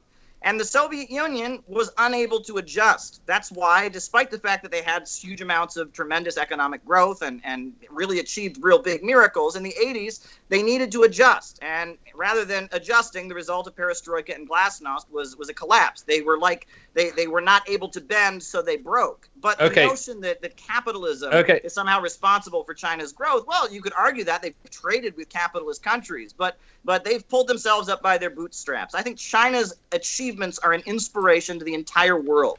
I'm kind of curious. In other countries, wait, can I ask him one question? Let's only address points that so I'm making, not like a hypothetical. Sure. So I'm very curious. So because we talk about how people are dying under capitalism due to hunger and whatnot, right? So we have had millions, tens of millions of people die in the USSR due to famines. Millions of people died under Maoism. Has this happened under capitalist countries that are major superpowers that aren't like these very tiny, very small, African countries? Has the United States or Great Britain experienced these same types of mass famines or mass starvations as some of these socialist countries? May I speak? Go for it. Prior to 1917, prior to 1949, China was one of those poor countries. You're missing the point. The global capitalist system keeps these countries in those situations. That's the point. Okay. Right? You're missing the point entirely. A major country. These countries are not major countries because of capitalism. You're missing the point entirely. Right? You're missing the point entirely. Okay, Destiny, if you'd like to, I'd like us to move on to point 3, and let's stay point by point and not go off on tangents. So, Caleb, if you'd like to state point 3, and then we can. I didn't plan this out for this to be me going over some 4 proposals I have. I think we're having a great debate here, and we're getting the essence of what we need to talk about. So I have no desire, if you want to keep going over the merits of 4 points I recommended, please do. But I have no commitment to this style of debate. I'm happy with what we're doing. Well, I just want to. It's very rare that like people that advocate for socialism like actually give me policy points. I'm actually thrilled that you did that. I really appreciate that because most of them just appeal to some vague utopia notion of everybody gets everything for free and it doesn't work. So I like policy points. I love to talk policy because we can actually look at empirical studies and everything. I think that's good, and I agree with you. That is one of my critiques of a lot on the left. Is I think every socialist should be able to answer the question, what would you do if you were the president? What would you do if you were the president? They should have a real answer, and that answer shouldn't be, oh, I don't want to be the president. I have a violent revolution, right? Violent revolutions are pretty ugly events in which lots of people die, and they're pretty horrendous, right? I think that people should want socialism because they want to make the country a better place. I don't think they should want socialism because they want to get out their adolescent anger or get some cathartic revenge or something like that. And I think it's problematic that for a lot of young people, their attraction to socialism is almost an expression of their alienation. I think that could change if there were some kind of mass socialist or communist movement in the United States. I think it would attract people, and people would functioning in it would operate in a bit of a different manner. But I think that's a problem that the left faces, especially in the Western world at this time. There's a level of alienation, and it attracts people that don't have a constructive mindset. That's why this book that I just published, City Builders and Vandals in Our Age, is about, my critique of the left in some ways and my history. I link socialism. I go back to Julius Caesar. I go back to I think socialism is the modern incarnation of what you could call the city building tendency throughout human history, in which there has been a progressive side of human beings who want to advance and get to a higher stage. And I think socialism was really an expression of people trying to get to something better and build a better world and advance. And it's human progress that defines Marxism and the Marxist ideology. So I agree with you there. Okay. Okay. So for the third point, for the banking thing, when you say that banking needs to be in the hands of the state, are you saying that like all banks, all credit cards, all lenders, that this is stuff that should be handled by like the federal government or state governments? Like, if it was up to me, yeah, I think banking should be a government operation. So this includes like all forms of lending, so things like credit cards and everything as well, right? That's in my view, yes. So when it comes to like setting like interest rates and whatnot for banks, is this stuff that like people would vote on, or would you hire like technocrats to figure this stuff out as well? Or I'm just curious. I think obviously the government would have to appoint people that knew what they were doing there. I don't think average people should be voting on interest rates. Okay, gotcha. Okay, I don't think that's too controversial. I think there are some states that have countries that have like banks where the banking is majority. Alexander Hamilton advocated a national bank for the United States. It's not really a new concept. Sure. Many countries have it. Okay, and then what on the Economic Bill of Rights? What do you mean when you refer to this? Well, Franklin Delano Roosevelt, before he died, in one of his final State of the Union addresses, he advocated that we provide housing for people, that we provide a job to people, that we provide people with education. And I think that's a great idea. I think people should have these things. Social democratic countries have them. European welfare states have them. There's no reason we shouldn't provide our citizenry with health care. There's no reason we shouldn't provide people with education. I think, I tell people I'm a socialist because I believe in hard work, right? That I think that every person should be viewed as an asset to the country, right? I think that every person's talent and skill should be unleashed. And I know right now one of the greatest tragedies of capitalism is there's so many young people who are full of creativity and potential, but yet, because of capitalism, they're stuck, sweeping floors at McDonald's or doing some job that is not rewarding to them. And I think the job of a socialist government would be to find the skills of Americans and unleash them to build a better country overall. And that would require not allowing people's lives to just simply be left up to whatever is profitable for a corporation. I think state central planning is a good thing. And it could result in strategically building up the country and building a better life. And right now, the country is suffering from deindustrialization. I would say the same thing that Wall Street and London have done to places like Africa and South America. They're now doing to places like Pennsylvania and Ohio and Wisconsin, right? That the country is being looted by big international corporations that have no loyalty to anything but their own profits. And in my YouTube lives that I do every week, one of the slogans that I've tried to popularize is, we need a government of action to fight for working families. We need a government of action to fight for working families. This notion that the government is best that governs least, just let the economy take care of itself, that has gotten us into a rut in this country. Statecraft, the notion that the government has an obligation to serve the people, I think that needs to be revived. How's that? Yeah, I don't disagree with any of that. The government that governs least is the best is a really, really stupid slogan. It sounds like something a laissez-faire liberal would say or something. So backing up to the first part of this, every person's talent should be unleashed. So obviously, it's not a policy. It's an aspiration. Sure. Right? So, like, in your ideal economy, how do you dish out like jobs to people? How do we decide like who fills what jobs? I guess like the most like vulgar way is like who are this country's garbage men? Like how do you deal with this type of work? Well, I would assume that the public sector would have ways of, when they have an opening, people would apply for the job, and whoever's running that department in the public sector would hire them, and the private sector would continue to hire based on what they felt was best. And yeah. Well, but like in a socialist system where we're trying to unleash everybody's talent and they don't have to work like bad jobs, like how do you fill out these types of positions? What if you get like 75% of the population wants to be teachers or something, or nobody wants to apply for some of these jobs? Nobody wants to work at McDonald's or Burger King. Right. Well, the Works Progress Administration, in which Roosevelt hired millions of unemployed people and put them to work building things like Key West Highway or the airport, LaGuardia Airport here in New York City, or post offices, is a great example of you have lots of unemployed people, so you hire them to do things that benefit the country overall, like pave the roads, like build things, right? Those programs only work. That's a vision, and I think the government should step in and mobilize the public to rebuild the country's infrastructure. Sure, I'm for that. But those programs only work under the threat of capitalism, because if you don't get that job or you don't do that policy that the government is like implementing for those jobs things, you'll starve or you won't have a house, right? Those only work under that kind of like implied violence. In your state, would it still be the same, I guess, or? Well, I think that I think we shouldn't need a welfare state because people should have universal employment. That's kind of my thinking, right? Is that we shouldn't have to give money to people that don't have a job because everyone should have a job. And then you think that so right now, generally, if there's a demand for a job, we pay more for it. If there's too many people working for a job, we don't pay as much for it. Do you just have like an organization that sets like this is how many of these jobs we need, and you hope that people apply for it? And if we need more government garbage men and people aren't applying for the job, they'll have to incentivize more pay for people to become garbage men. I don't have a problem with that. Okay, how is this that you're describing capitalism? If you have a higher demand for like a certain type of job directed by the state, with the state making a determination about what we need, the state says, oh, we need to go repave the roads. They hire people to go and repave the roads. They don't just say, oh, let's hope a corporation does it and make profits from it. Well, but what you're describing is like less efficient capitalism, right? So like a market would say, we need this job filled. It's not getting filled. So we increase the wages paid for this job to get somebody else to work it. If you're saying, well, we could just have a government decide to do this, it's literally doing capitalism, but less efficiently.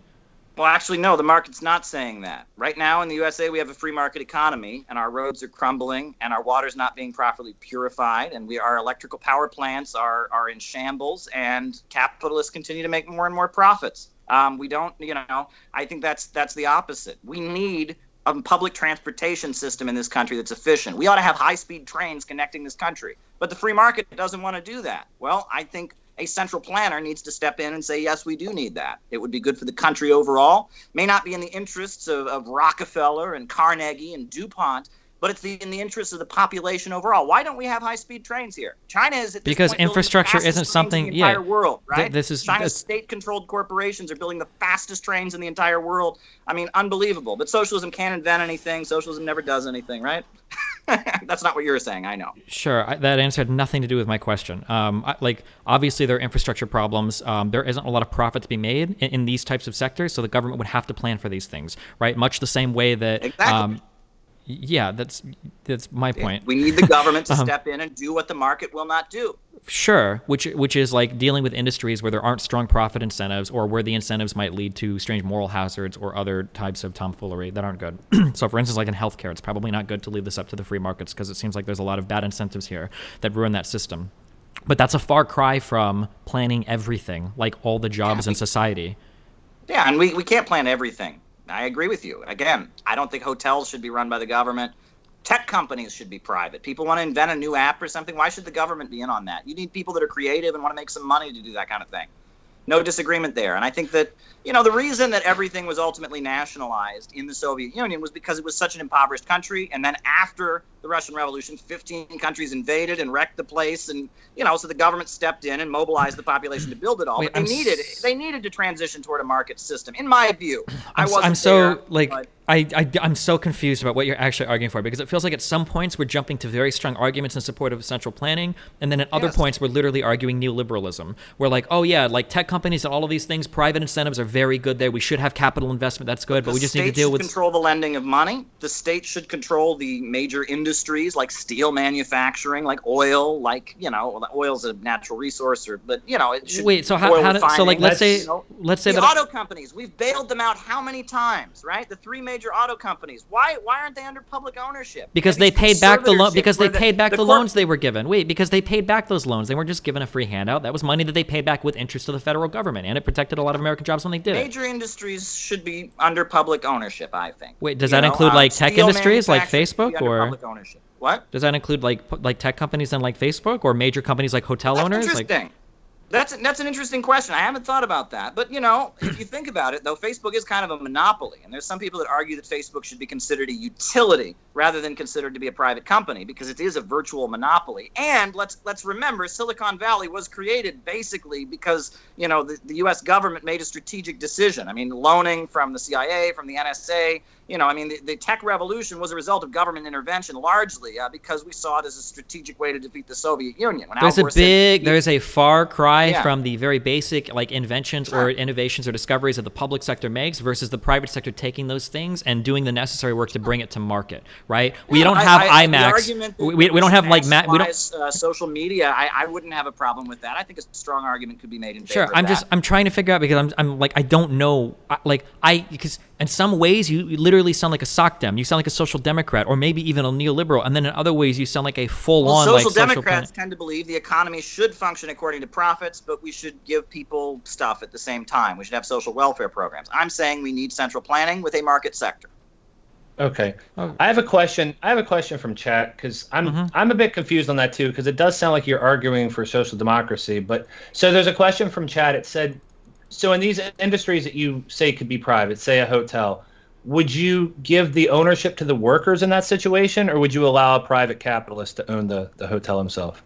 Personally, I think that it would be better if it was a cooperative of the workers, because it would be run better, because every worker would get a share of the profits. And as a result, they would be motivated to do the best job they possibly could. They wouldn't just be getting a wage, but the more their profits increased, the more the wages of the average person went. So if it was up to me, if I were the magical dictator of this hypothetical country, I would say yes, every worker has a share, and it is a worker cooperative. Okay, wait. Can I make a rule for this conversation? And then Faraday, you figure out if you want to voice or not. Yeah. You can't weasel out of giving an answer to say, well, personally, I would say this, right? Everything you say is personally. We're trying to figure out what do you think is the ideal form of government or economic system to run a country. Not into every nitty-gritty specific, but it's very weaselly to say oh, well, personally, I would like this to happen, because it's well, what does that mean? Do you think it should happen, or that the government should do it, or that's just you're randomly giving us your random opinion that's not relevant? I don't understand that retreat to well, personally, I think this should happen. I don't think it's a fair way to answer the question. There's a strong difference between Marxism and utopianism, right? If you read, there's a very good pamphlet by Frederick Engels, right?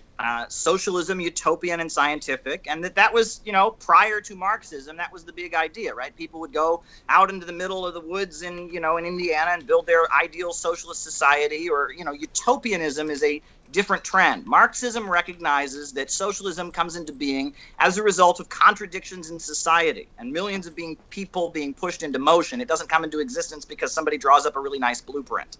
And I think that's what I'm trying to stay away from. I think that's the fundamental difference here, and that Marxism is not a utopian doctrine. Marxism is a scientific understanding of how society works. Okay, but you can't say that when I ask well, how does this work, and go, well, a lot of people have a different idea of how it should work. That's not an answer to the question at all. I would have to agree with Destiny. It's making it difficult for us to argue. I know. I can see that, and I understand your frustration.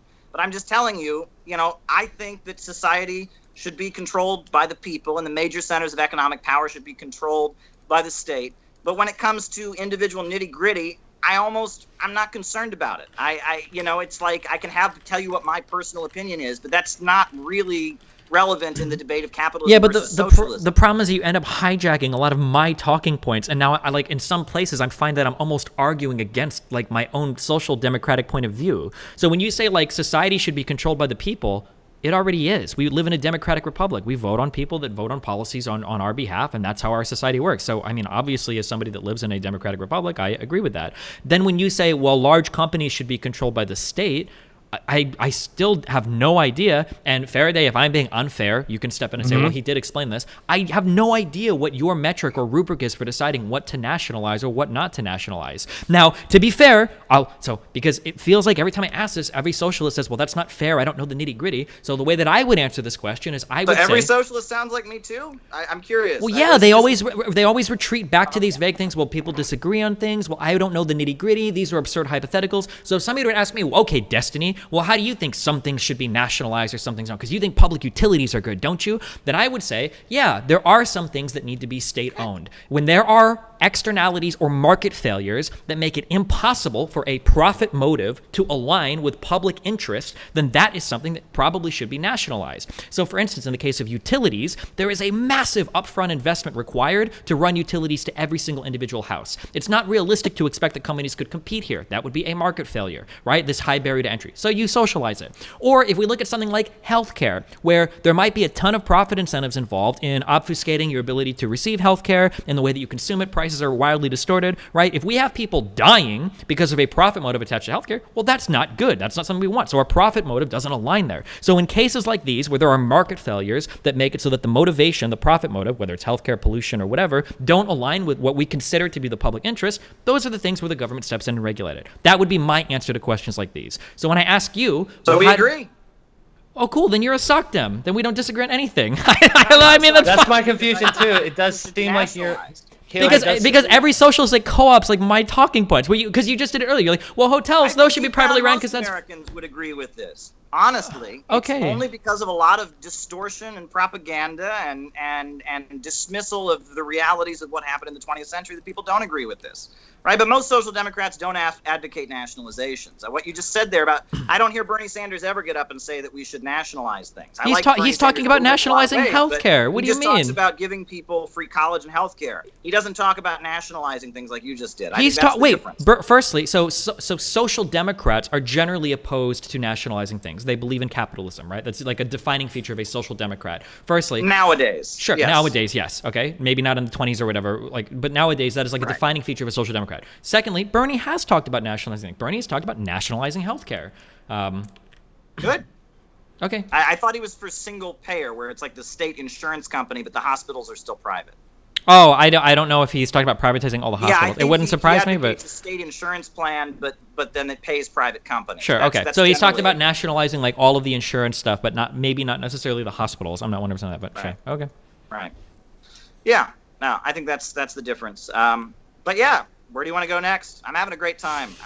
So it seems like your definition, it is very similar to social democracy. It's just that for you would nationalize more industries where you think countries like Norway don't. But don't they nationalize a lot of industries in these countries as well?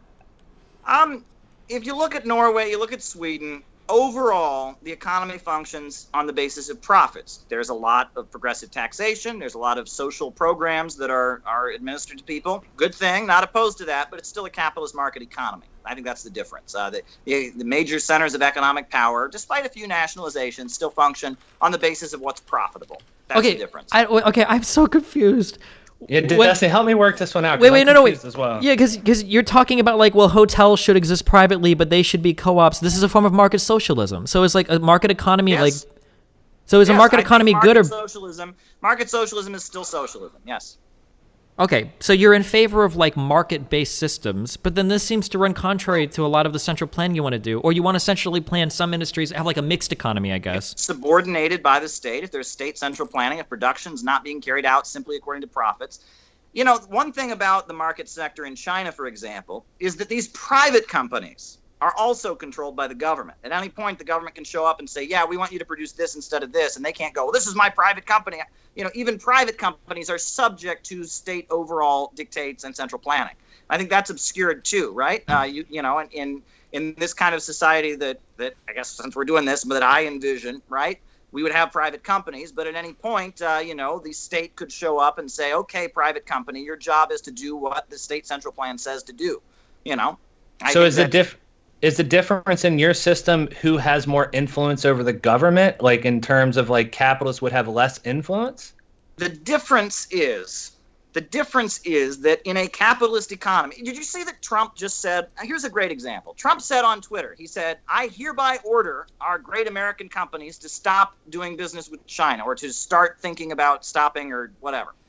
He can't do that because they're private companies. They have the right to do it. I envision a society in which we had a government of action that would fight for working families, that would be able to go to the companies and say, I hereby order you to do this. It's in the interest of public overall. Where the right of private property on the part of business owners wouldn't trump the right of a good society and making sure people have what they need on the part of the population overall. Wait, I'm sorry, I kind of missed. So like, do you think that Trump should be able to tell people not to sell to certain countries, or? In a hypothetical socialist society, yes. Okay. Yes. I mean, the reason that his command on Twitter was meaningless, the reason it was meaningless is because we don't have socialism here. In China, President Xi said, I hereby order this private company to do something. They would have to do it. Here, no. Okay. I don't know if you had more questions for today or anything. Right? I don't have any more questions. Is there anywhere else you want to take the conversation, either one of you? I don't know. I mean, like modern day China. I've been watching a lot of stuff recently, like on the Uyghurs. Sure. Is pretty scary. Or the amount of like media suppression that goes on there. The Great Firewall of China and all of that. Is pretty spooky. But I mean, I'm guessing, or I would hope that you probably don't defend these types of policies. And I'm not China's lawyer, so I know everyone I've ever talked to from there says there are big concerns about human rights. So I'm not interested in defending human rights violations. I will say that the economic miracle that's happened there is a result of socialism, and it's a result of central planning. And that, there's all this talk about Hong Kong right now. Let's talk about why was Hong Kong seized from China to begin with? It's because of the Opium Wars, right? When China tried to tell the British Empire they didn't want opium to pour into their country, they tried to take control of their economy, and the British declared war on them and forced them to be part of this free market capitalist global economy. Now, some sources are now saying that up to 100 million people died. 100 million people died as a result of those opium wars, of the forced importation of narcotics, of keeping China a colony that wasn't able to industrialize and have its own industries.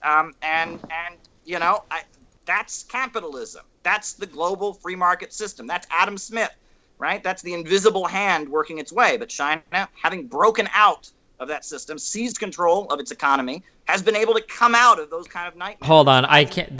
I can't. That's imperialism. I don't think that's necessarily capitalism. Imperialism is capitalism in its monopoly stage. Okay, then fine. That's great. Then the Uyghurs being massively deported from their home. Sure. Then the Uyghurs. Sure. Sits at the center. Then the Uyghurs. Sure. Then the Uyghurs being massively deported from their homes and having their children stolen from them and then being like sent off into random camps or whatever. That's like the end goal of like the extreme like socialist world where you have to re-educate your people, where you murder farm people, where you plan famines in the Soviet Union to kill some people. I don't think that even the staunchest defender of the Chinese government would say that the way they are now is the end goal, right? Socialism is a tool. So is capitalism. You can have. Are you trying to tell me that you can't have imperialism? Capitalism was a great advance over feudalism. Sure. Are you trying to tell me? Feudalism was a great advance over slavery. Are you trying to tell me that like? I think that socialism would be a great advance over capitalism, and it would get us toward the ultimate vision of a world with so much technology and so much abundance. We could get rid of, any need for coercion. It's the ultimate vision, maybe thousands of years in the future. That's from each according to his own ability, to each according to his need, is the ultimate vision. But socialism is a method. It's a method that countries in the impoverished world have utilized to raise their people up out of poverty, to industrialize, and they've had quite a few successes. Sure, and characterized as being the entire experience. Sure, and as have capitalist nations as well. If we want to attribute all of it to the economic systems, would you agree with that? That capitalism has lifted hundreds of millions of people out of poverty, if socialism has? No, I wouldn't. I would say capitalism is keeping people in poverty. And I would Wait, say you don't Okay. think capitalism has led to the advancement of like technology and Sure, that's people's done living that. conditions? And It's like, this is like the reverse Republican meme, where like instead of every bad thing being blamed, Republicans do a lot of dumb shit where they blame every bad thing that's ever happened on socialism, which is absurd. But now we're doing this thing where we blame every good thing that, like, during the massive period of industrialization on this planet, in some of these countries with the largest populations on Earth, we attribute those industrialized countries to socialism, but we don't get to claim anything under capitalism. But capitalism is still at fault when some people starve under capitalism. I give capitalism credit, and if you read the Communist Manifesto, Marx spends pages and pages giving them credit for the advance over feudalism. Wait, then why did you disagree? It came at heavy costs, though. So did socialism. So did the USSR. Slavery didn't just happen under capitalism. Stalin made homosexuality illegal again. Stalin wanted to kill the Jews as well. The USSR killed millions of landowners. Capitalism was an advance over what was there before, and no one denies that. And the Marxist understanding of world history is that it is like a train speeding forward. But we've gotten to the point where capitalism is no longer a viable answer. It's making things worse. It's holding back human progress. But yes, capitalism was definitely an advance over what was there before, but don't say it didn't come without cost. I mean, the breaking up of the feudal commons in Britain, for example, right, in order to take all these people off the feudal estates and commons, involved the killing of thousands and thousands of people. King Henry VIII, ended up hanging people for the crime of being homeless, for vagrancy. They were hanging vagabonds. The genocide in the Scottish Highlands, right? I mean, capitalism's creation involved mass theft, right? They always say socialism is theft. Well, it involved mass theft and it involved mass killing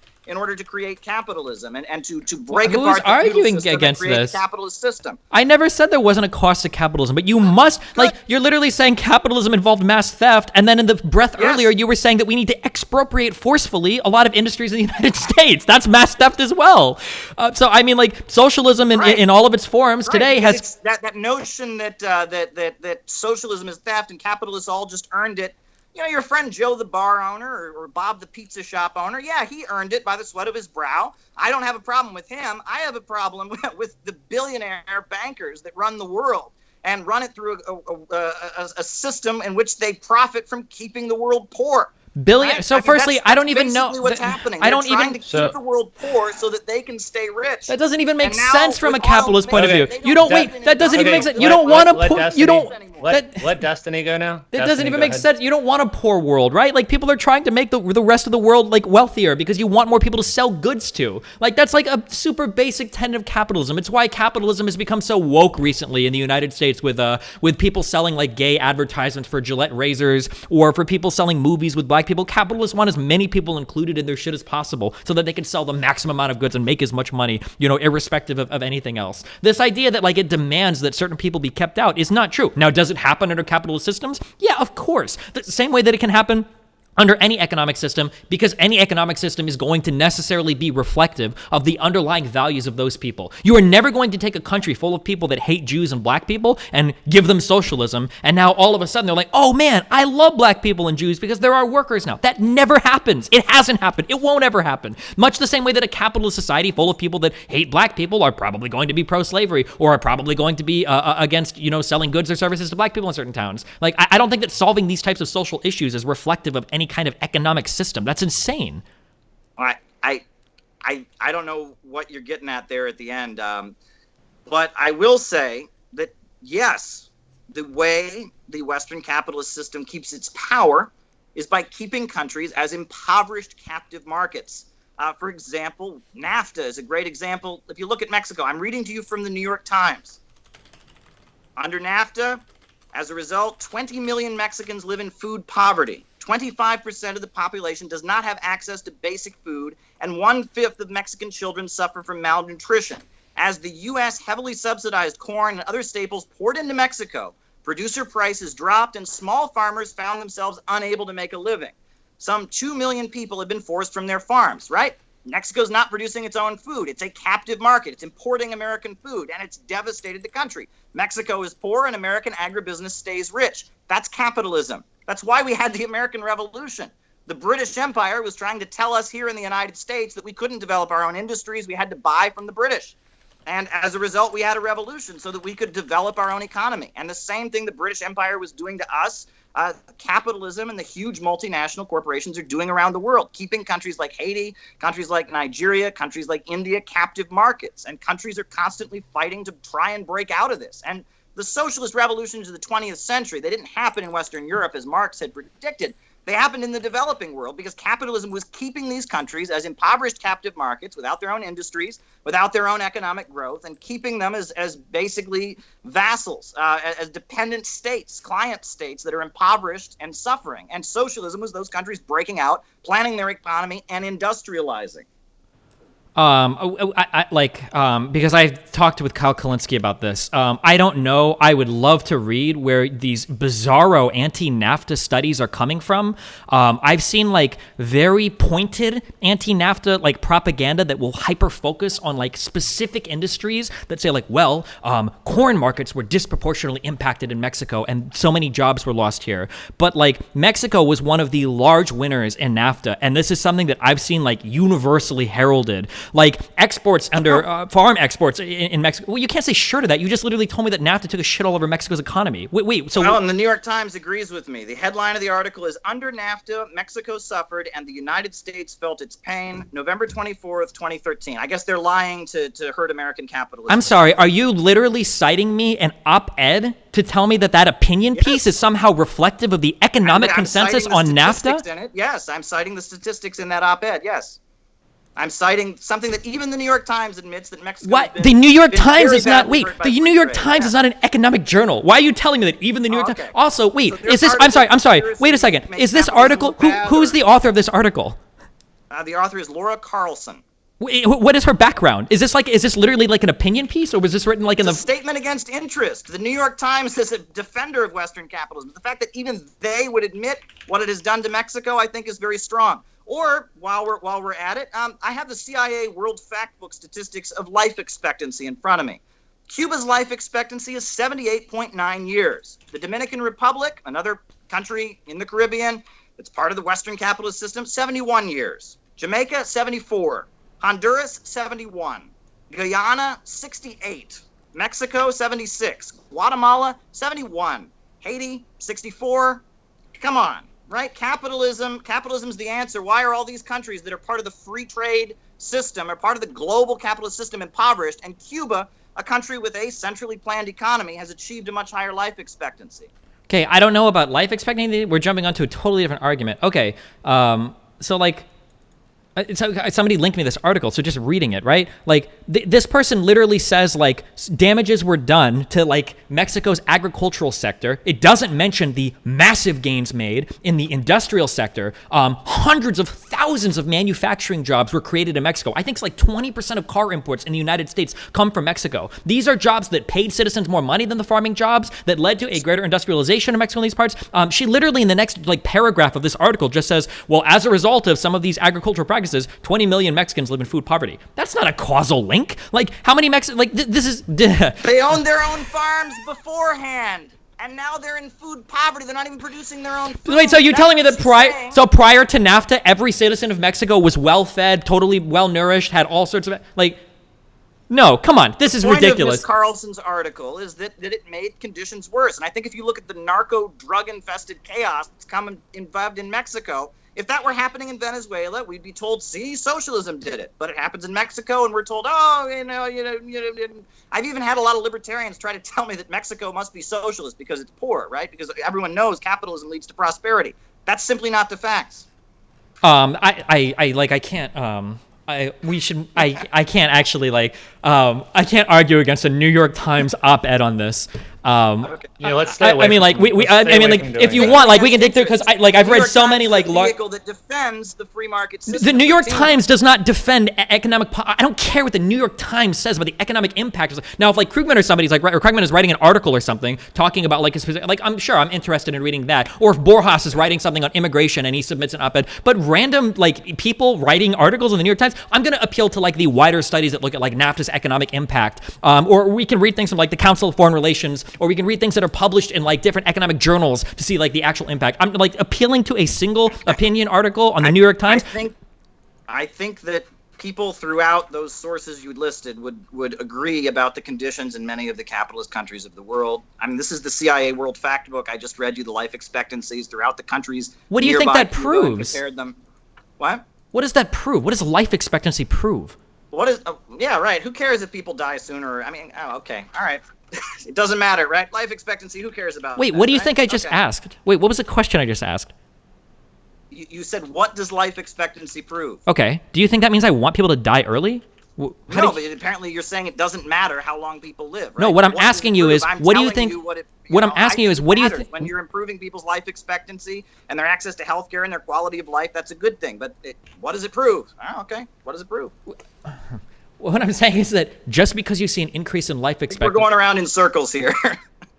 Honestly, so I don't know if we should keep going. I mean, we're just kind of repeating ourselves. Okay, so just as a quick thing, just because life expectancy improves, one, that's not even necessarily reflective of positive underlying things, and two, it doesn't necessarily mean you can attribute it solely to like an economic organization or a particular government.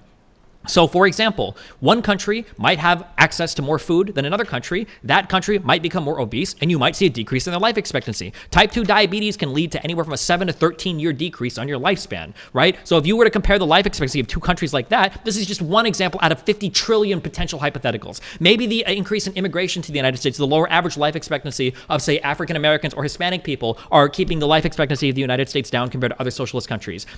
Just appealing to one stat and saying, well, the life expectancy in Cuba is higher than the life expectancy in the United States, that doesn't prove anything. So when I ask, like, well, what does that mean? That stat is totally meaningless. Well, I don't think Cuba's life expectancy is higher than the United States. I think it's pretty close, but I don't think it's higher. I'm reading to you from The Guardian, November 27th, 2016. Quote, Cuba's literacy rate is at 100%, and its life expectancy parallels first world nations, despite limited funding and supplies.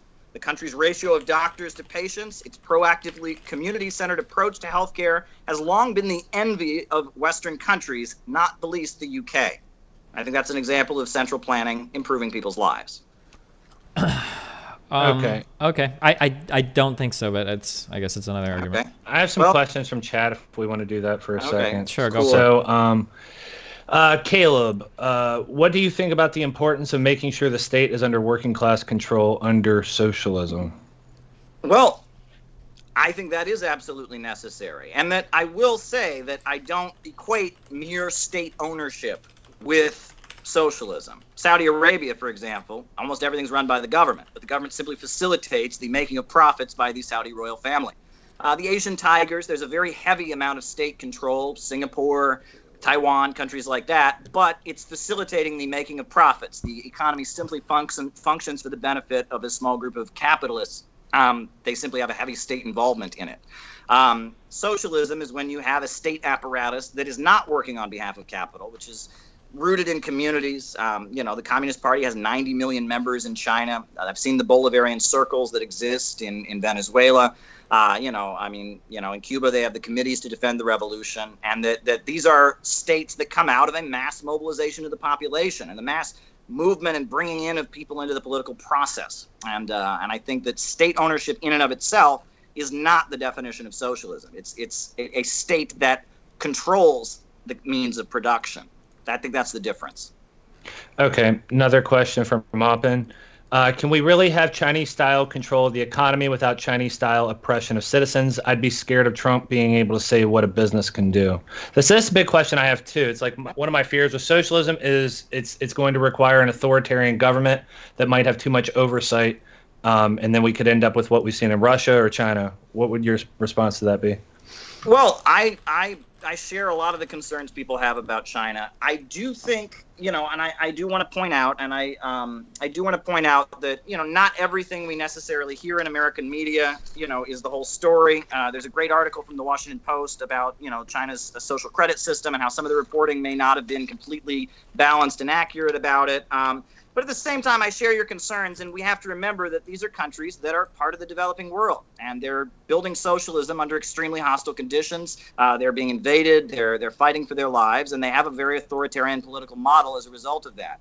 And I don't believe the American people would ever accept a socialist society that didn't grant them the right to free speech and the right to freedom of assembly and freedom of religion. I don't think the American people would ever accept that.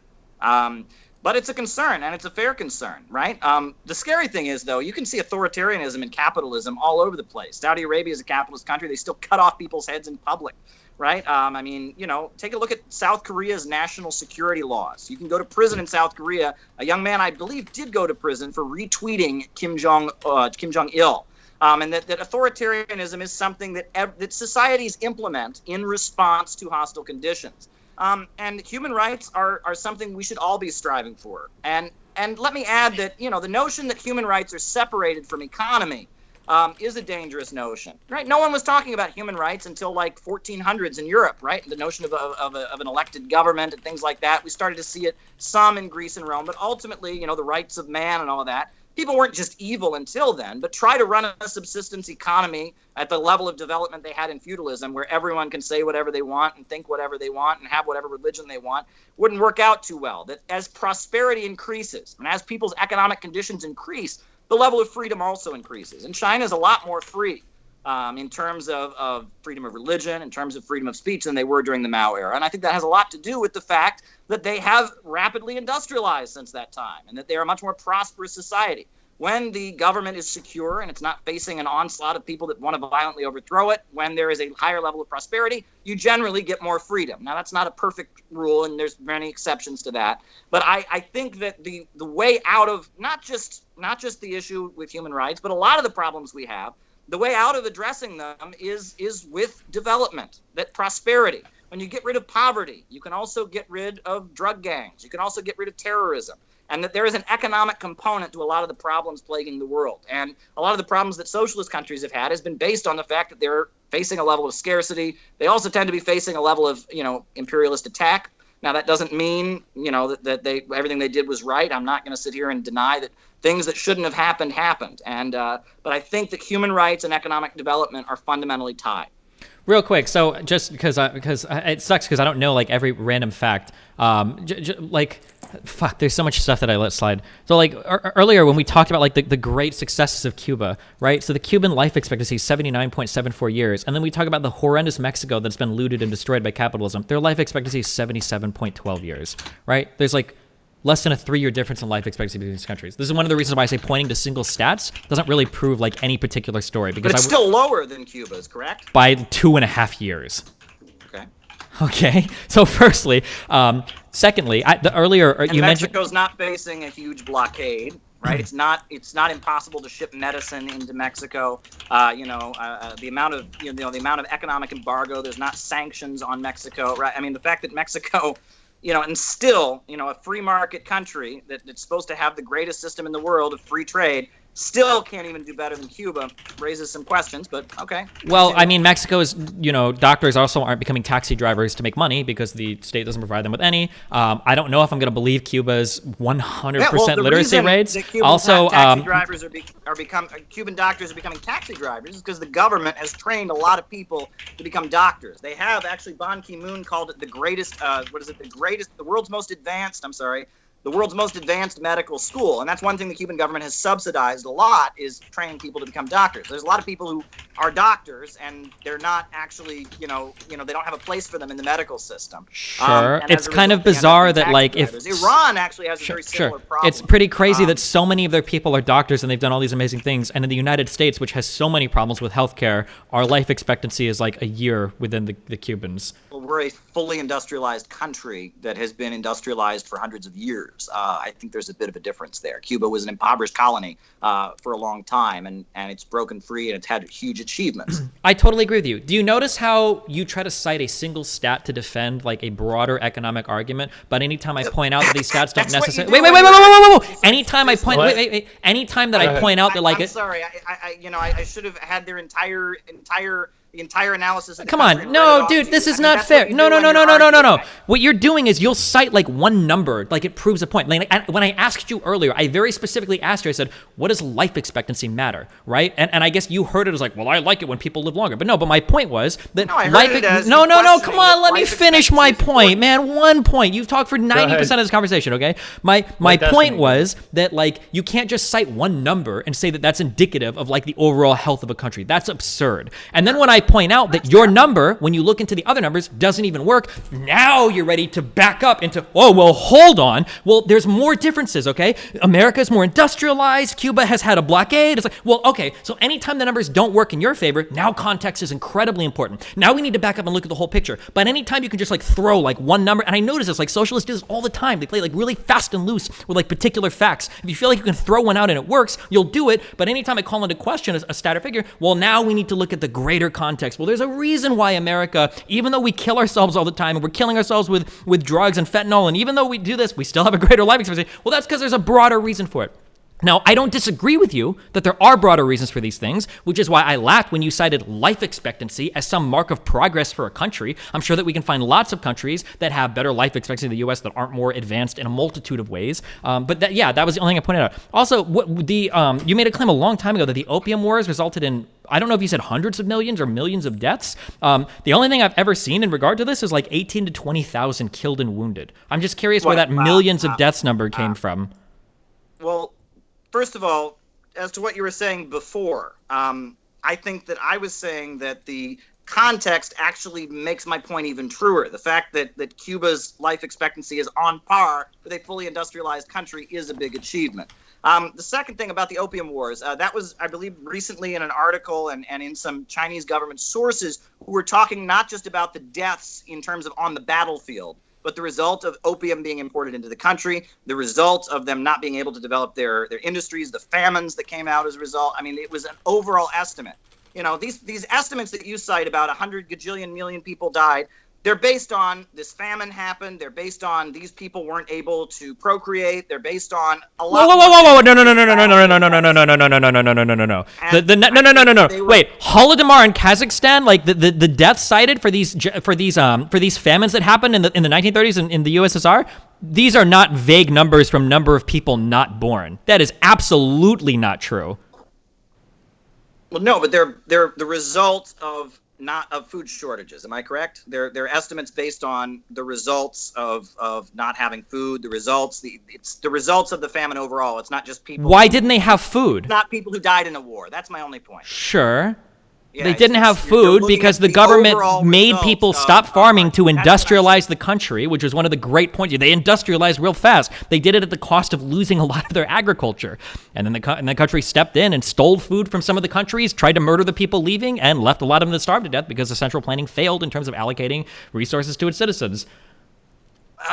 I believe by the 1970s, the Soviet Union had quite a strong agricultural system, if I'm not mistaken. And then my understanding Why are we talking about the 1970s? Is that during the fall of the Soviet Union, when they broke apart the state central plan, the Soviet farming system, closed their doors, and that now in Russia they're having a big farming boom because the Putin government is subsidizing small farmers to open up, and they're creating a huge amount of government farms now. That's my understanding, but I mean, I guess you're arguing that the entire experience of Soviet agriculture was just miserable failures and famines the whole time. I don't think that's fair. Okay, I don't think I said that, but okay, I know. But okay. Yeah, sure. We also mentioned something about like a South Korean student being thrown in jail for tweeting something or whatever, the North Korean stuff. Yes, the national security laws, which Human Rights Watch have criticized, many mainstream observers have criticized national security laws in South Korea. But yeah. Sure. So like earlier you talked about how like there weren't a lot of like blatant Nazis in Germany, right? Because Germany is like pretty strict in terms of like controlling like what type of Nazi, messages can be, like even for video games. I think they might have just recently reversed that. But like even for video games, you can't have like Nazi symbolism or whatever, right? South Korea has similar laws for like worshiping or propagandizing or whatever, like the North Korean government as well. Right. Sure. Whether you're for or against it, it's really strange. So my point in raising that was that authoritarianism can exist in capitalism also. That was my only point. Sure, but also in other forms as well. Like, for instance, when North Korea locks people in prisons who are visiting and then kills them and then sends them back to their other countries like a year later, like what happened to that one kid that was visiting. So, I mean, like, this like goes back to my earlier point that these types of like horrible actions can exist independent of economic systems. That exactly, and that's my point as well. No, that's my point! Yeah, when we're agreeing, right, that bad things have happened in socialist countries, bad things have happened in capitalist countries, but blaming every bad thing in the Soviet Union on socialism, and then whenever it happens in capitalism saying, oh, but it happened because of there's a bad leader or something like that. Well, no, I just, the way that these things are discussed, I don't know any person who would deny that these bad things have happened. You know, maybe they would disagree about the details about some of them, but I'm not here to do that. But I don't know anyone who would deny that these things have happened. But the notion that it's always because of socialism, if it happens in a socialist country, and if it happens under capitalism, well, it's because, well, no, it's not true capitalism. Or, you've had these arguments, right? Problems. Yeah, but like the difference is that like capitalism, every death in the Soviet Union from the time of 1917 to 1991 was purely caused by Stalin and communism. That narrative is inconsistent. The difference is we have to be a little bit more honest when we look at why certain people die or why certain things happen under economic systems. So in the United States, when somebody goes to the hospital and they can't afford to get some test to screen for cancer, and then they later die of it because they didn't catch it early enough, this is a failure of capitalism. We have the resources. They're literally right there and the person can't access it. Okay? That is 100% a failure of capitalism. When you have a people who are told to stop farming and then food isn't rationed to them and all of their crops are requisitioned by the central government as a part of central planning, and then those people starve, 3.5 to 7.5 million of them, that is a failure of central planning, of socialism or communism. Do you agree? Or do you think that these two things are fundamentally different? I would agree.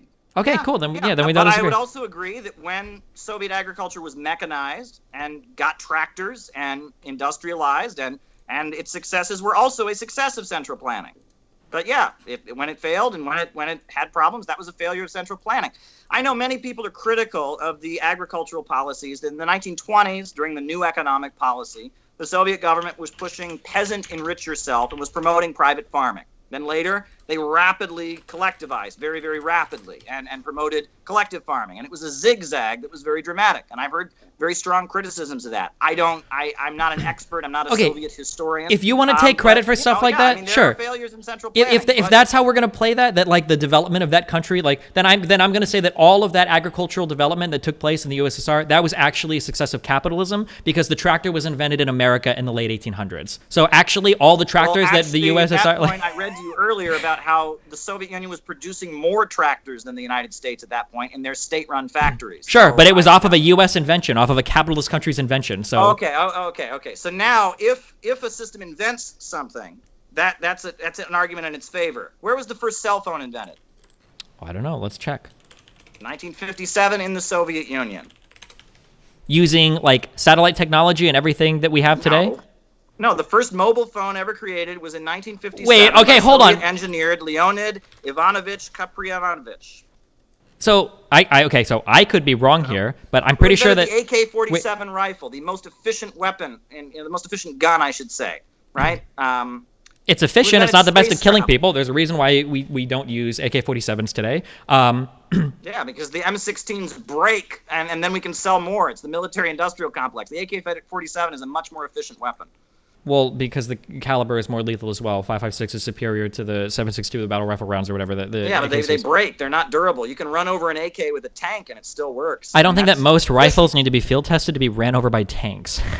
Let's not get caught up in the gun debate because this can go too many different ways. Okay, sure. Maybe. We could. Yeah. Also, if we want to talk about the Union even had a home computer system in 1985. Now the USA already had a home computer system, but they developed their own without technology, with a treaty, the NATO treaty, barring them from getting any technology from the West. I mean, the notion that central planning economies can't create inventions, can't advance technology is false. Yeah, I mean, I don't necessarily disagree with that. I think that these types of innovations can come from a lot of different places, sure. It's just, it's very strange how we decide, like, what we take credit for versus what we give, like, what we don't take credit for. I don't know. It feels all over the place to me. But atrocities here. Okay. I haven't. Okay. I have to get a super chat question in here, unless you guys want to keep going back and forth on that. So this also, is real quick, just on the part of that. Apparently, in 1949, AT&T was the first company to commercialize like mobile telephone services. I don't know, like where the idea, who in the USSR did they do this earlier or? I've seen it cited many places that in 1957, the Soviet engineer Leonid Ivanovich Kaprianovich invented the first mobile phone. I've seen that many places. You're disputing that. I mean, I can see it disputed. It's been disputed. I mean, okay. Okay. Yeah, but that goes, we're always told that under socialism, no one ever invents anything because the only reason people invent things is because of capitalism and all of that. And I think that spits in the face of that. And there's many Soviet inventions. I believe LED lights were also invented in the Soviet Union. Okay. Okay, but let's do the super chat question. I mean, we've been going almost 2 hours now, so I think I got to wrap this up. But let's do the super chat question. I'm having Yeah, go for it. So this is for you, Destiny. Under NAFTA, Mexican miners such as in Escueta, Sonora, for example, export their local gold to Americans for a virtual minimum wage. Do more jobs mean a better economy? Generally, increased trade liberalization is usually correlated with a better economy, but you have to make sure that the gains that your economy is making is compensating people for the losses that are happening in specific sectors. This is something that we've tried to do a lot in the United States, and we've generally failed at it. So, for instance, we push for things like job retraining programs and whatnot, but generally it doesn't work. So, for instance, like in NAFTA, certain manufacturing sectors were hurt, other manufacturing sectors open. The people that lose their jobs tend to have a hard time finding replacement work. So this is something that still needs to be addressed.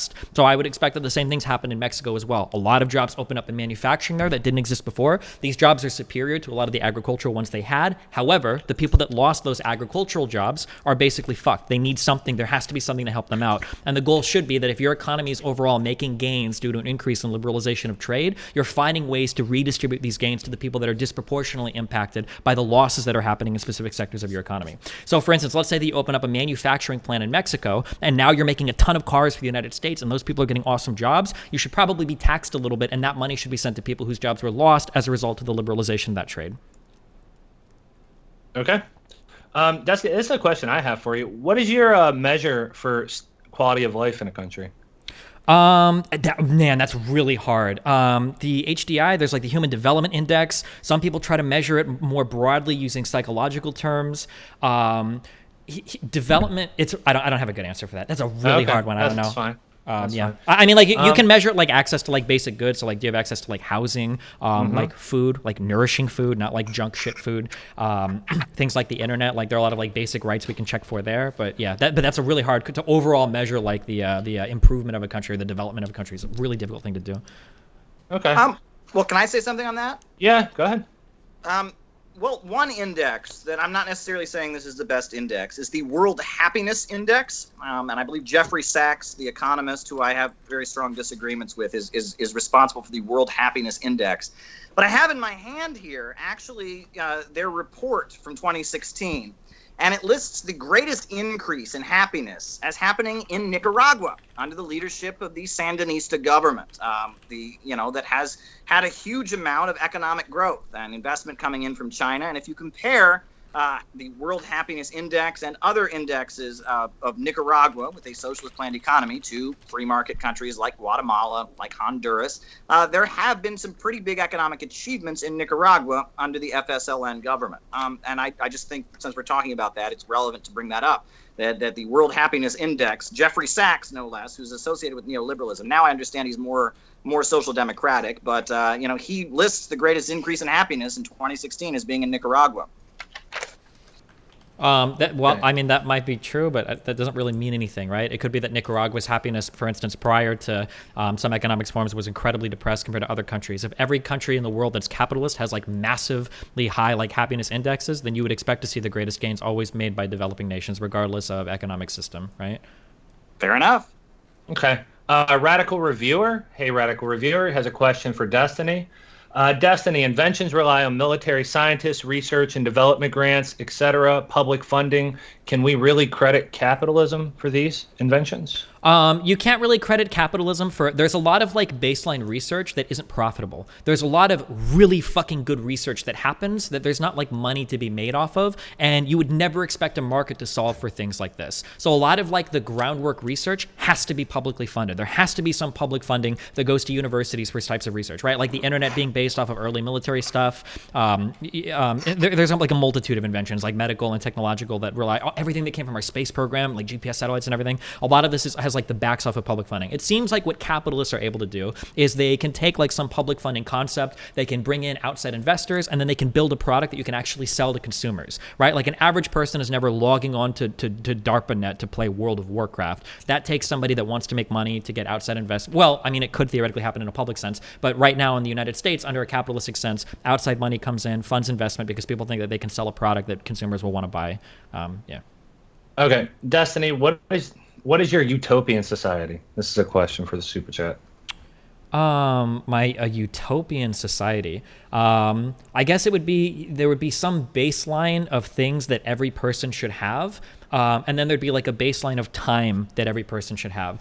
Personally, I think it's really fucking sad when people have to work more than like 40 hours a week. And even 40 might be pushing it. So people that have to work 2 jobs, people that have to work crazy weird hours, like overnights or changing every week, like being able to provide like a steady source of income to people is good. People should have healthcare. You should never have to make a decision on whether or not to do like a certain test because you don't have money for it. That's insanely fucked. People should have access to quality, affordable food. I don't know if I brought up housing. Obviously, the fact that we have like homeless people in any part of the United States is very fucking weird. That you can go to San Francisco, the richest city in the world almost, and walk outside of Starbucks and see literally mentally retarded people screaming at people that are just like homeless. That's insane to me. So I mean, like any type of utopia would be one that can allocate resources in a way to solve these problems. I just typically choose to reallocate resources off the backs of a successful economic system through like taxation, rather than saying the economic system itself should solve those problems, because I don't think that's possible. That's yeah. Okay, I'll do the last super chat question for Destiny, and then I'll let you guys get your final statements. Destiny, do you love black people? Yeah, nice meme. Okay. All right, memes aside. Go ahead. Caleb, I'll let you go first with your closing statements, and then Destiny, you can go. Well, I think it's interesting. I don't know the meme. I'm not hip to the internet culture as much as I should be, but it is interesting to note that, Dr. Martin Luther King Jr., who is on the U.S. citizenship test. What's one of the questions? They ask if you become a U.S. citizen. Who was Dr. Martin Luther King Jr.? Well, he and himself, in the final years of his life, did advocate some form of democratic socialism. He said there is something wrong with capitalism. And I think that we can learn from what went on in the 20th century. I don't think that every person who drives a Japanese car is responsible for the crimes of Japan during the Second World War. And I think that socialism has resulted in countries that were deeply poor becoming global superpowers. I think capitalism and the rule of profits is causing big problems here in the United States. And I think, as I've said many times on my YouTube lives that I do every week with a growing audience, that we need a government of action to fight for working families. And I think that science and human creativity need to be unleashed, and that the greed and irrationality of profits is getting in the way of that. And I would like to see a new global economy emerge in which, it was based on win-win cooperation, in which instead of impoverishing countries to enrich huge multinational corporations, countries were trading with each other in a way that was mutually beneficial. I'm worried about the military-industrial complex and the prison-industrial complex. I'm worried about big opioid corporations making profits from getting people addicted. I'm worried about the irrationality of the market, and I'd like to see a society come into existence where the market and profits were not in control, but human reason and the collective benefit of the country was given priority. We could have a market sector, sure, but the means of production would ultimately be forced to work in the interest of society. That's how I see things, and I like, again, I'll repeat, Steve, I like what you're doing here. Stephen. I like what you're doing here. I'm glad you had me on here. It's been a good discussion, and, keep doing what you're doing. Keep engaging with people all over the political process. You are what we need now more than ever. This kind of engagement where we're actually talking about what we think, we're comparing our ideas. I believe this is the cure to a lot of the problems we have in the United States of America. So thanks for having me on. It's been a pleasure. Yep. Yeah. Thank you, Caleb. Go ahead, Stephen. Yeah. Thanks, Caleb. I appreciate the conversation. My basic talking points are the same as they always have been. I don't think that an economic system should deal in morality. Economic systems should just be as efficient and as efficient as possible. Resources should be allocated in ways that grow the economy the most as possible. If you want to make moral prescriptions, if you want to say people should have healthcare, people should have housing, that should be done on the policy side of the government. If people want to make a fuck ton of money off of housing, doing crazy unethical shit, let them do it, but tax the fuck out of it for do it. Use the money, spend it on Section 8 housing, find a way to give it to people so that they can buy houses. Let your economy function the best as possible. Take the winnings off that economy and distribute it to the people that need it the most. I think that's the way that you grow the biggest economy. It's the way that you get the biggest public budgets to spend the money on the people that need it the most. And that's always been my position, and it'll always continue to be my position until I see some massive, successfully centrally planned system work. Okay, awesome. All right, to everybody in the chat, thank you for watching. Destiny, Maupin, thank you for coming. I like having these debates because they're fun. I learn a lot from them. But if anybody that doesn't know who I am, I work on a project where we try to de-radicalize people from extremist movements. I was featured in an article on the front page of the New York Times. So please go check out our Discord channel if you'd like to help de-radicalize people out of extremist movements, or if you have any resources or talents that you can offer. So thank you guys for coming, and everybody have a good day. Yeah, thanks a lot. I appreciate being here. Yep. Bye. All right, bye. Holy yikerinos.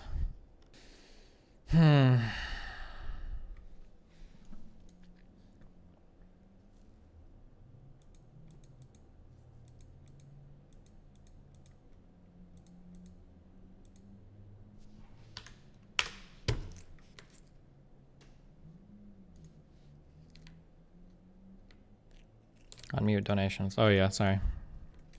Here you go, have fun. Oh hey, did you guys know that if you have an Amazon Prime capitalist subscription, that you can capitalistically support my financial endeavors by smashing that free Amazon Prime button? POGGIES. Destiny, for the record, Nicaragua is absolutely fucked right now. Yeah, okay, I said that I wasn't going to do any more like debate after debate unless we started researching love you. Our prior ones. So I'm feeling kind of lazy now, but I really want to like go through this whole one and like fact check every individual claim, because like it's very irritating to me that like lefties keep saying like they'll like make this vague appeal to like learn history, but like every single time I start reading anything, it seems like all of my arguments are supported. so it feels good. Like we should do research after like every one of these conversations.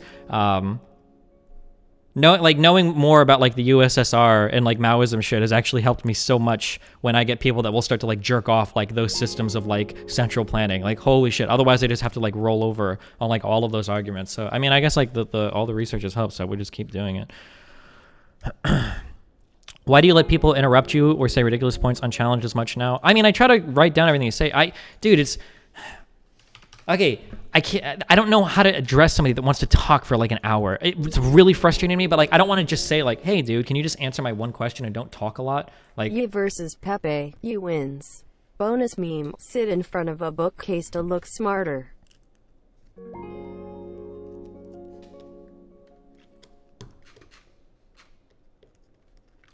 I'm glad that I called him out in the beginning.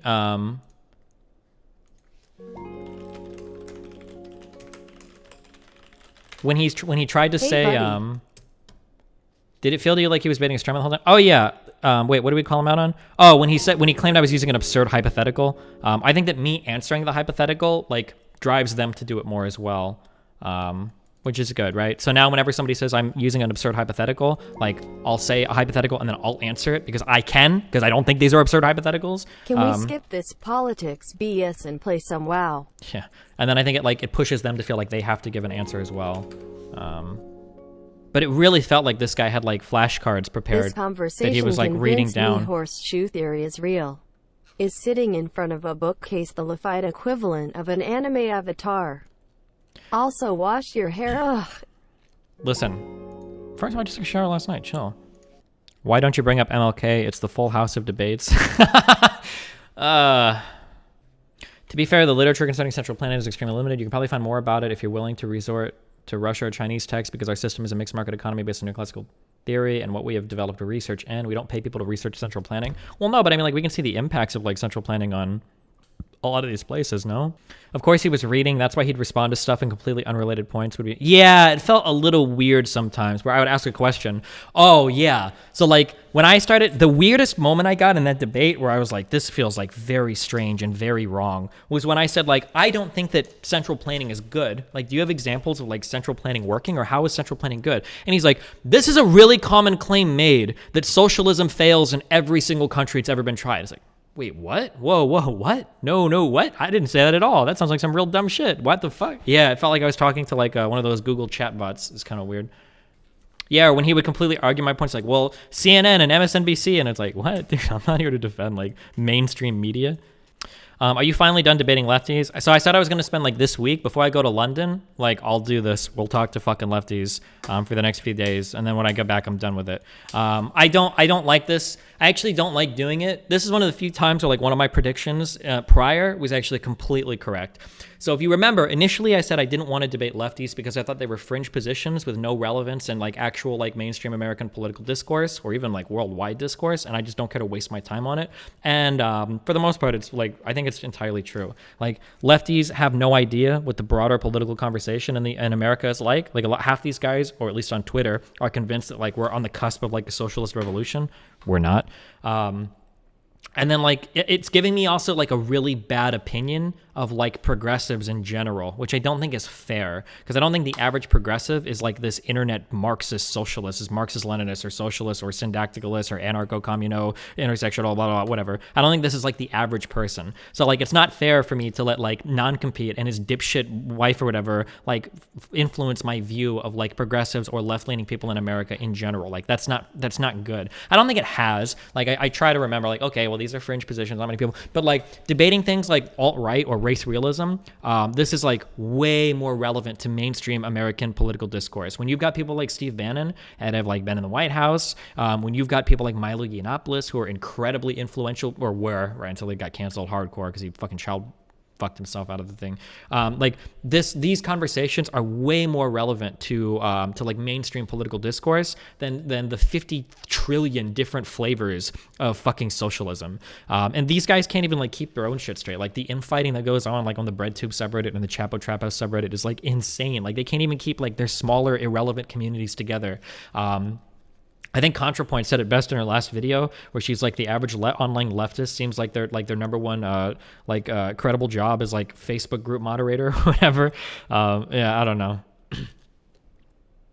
I would prefer stupid sock dems ruling the country than conservatives. Yeah, I agree with that. But like a lot of people, like Hassan, for instance, and a lot of these more left groups don't. A lot of these people see like, they would say like Biden or Trump are the same type of person. And it's one of those like ultra privileged positions that's like so irritating for me to argue against. Like, I understand you're white, you're male, you're a 1%er in Hassan's case. Like, that's fine, dude. You're fucking rich, you're loaded, nothing bad is going to happen to you. To you, I understand that like the difference between Biden and Trump is nothing, right? Because for you, it's just like an ideological purity test. But for people on the ground that like want to see real gains made in healthcare or in their like wages at work or in like their social rights, right? Things like abortion being legal or whatnot. Like these people do care if it's like Biden or Trump. Like it's cool that you don't, because you make $200K a year now, like broadcasting on the internet. But for the guy that's working, you know, for 25 or 30,000 a year trying to support his family of four, like these people do care who's in the White House. So like this is kind of like, I'm really lucky that like I have a background before streaming, so that I feel like I have like a more grounded, as dumb as it sounds, I feel like I really do have like a more grounded view of the world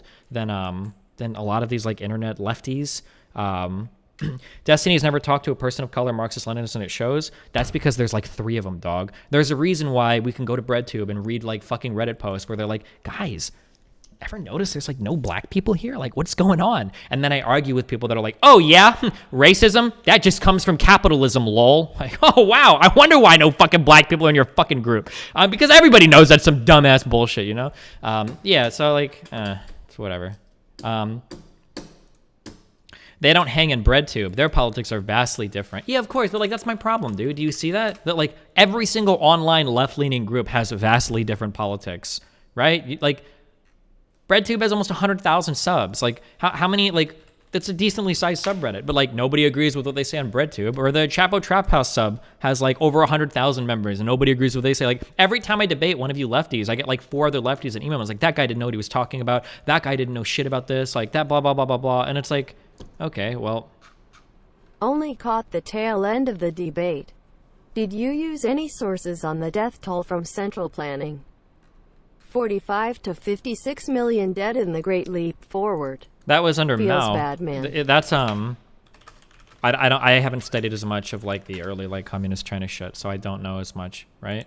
That sounds like a really high number to me, but it is widely regarded by historians that the Great Leap resulted in tens of millions of deaths. A lower end estimate is 18 million. While Chinese historian Yu Ziyang suggests a death toll closer to 56 million, so anywhere from 18 to 56. Yeah, I don't know. I don't know as much about this. You should have brought up his pro DPKR. Oh, people were saying that he supported North Korea, but I don't want to like nail him on any of that shit. I don't know. I don't really fuck. It's nice, contrary movement. All the notes like didn't move that much. Like if you were singing a normal song, you don't want to sing like.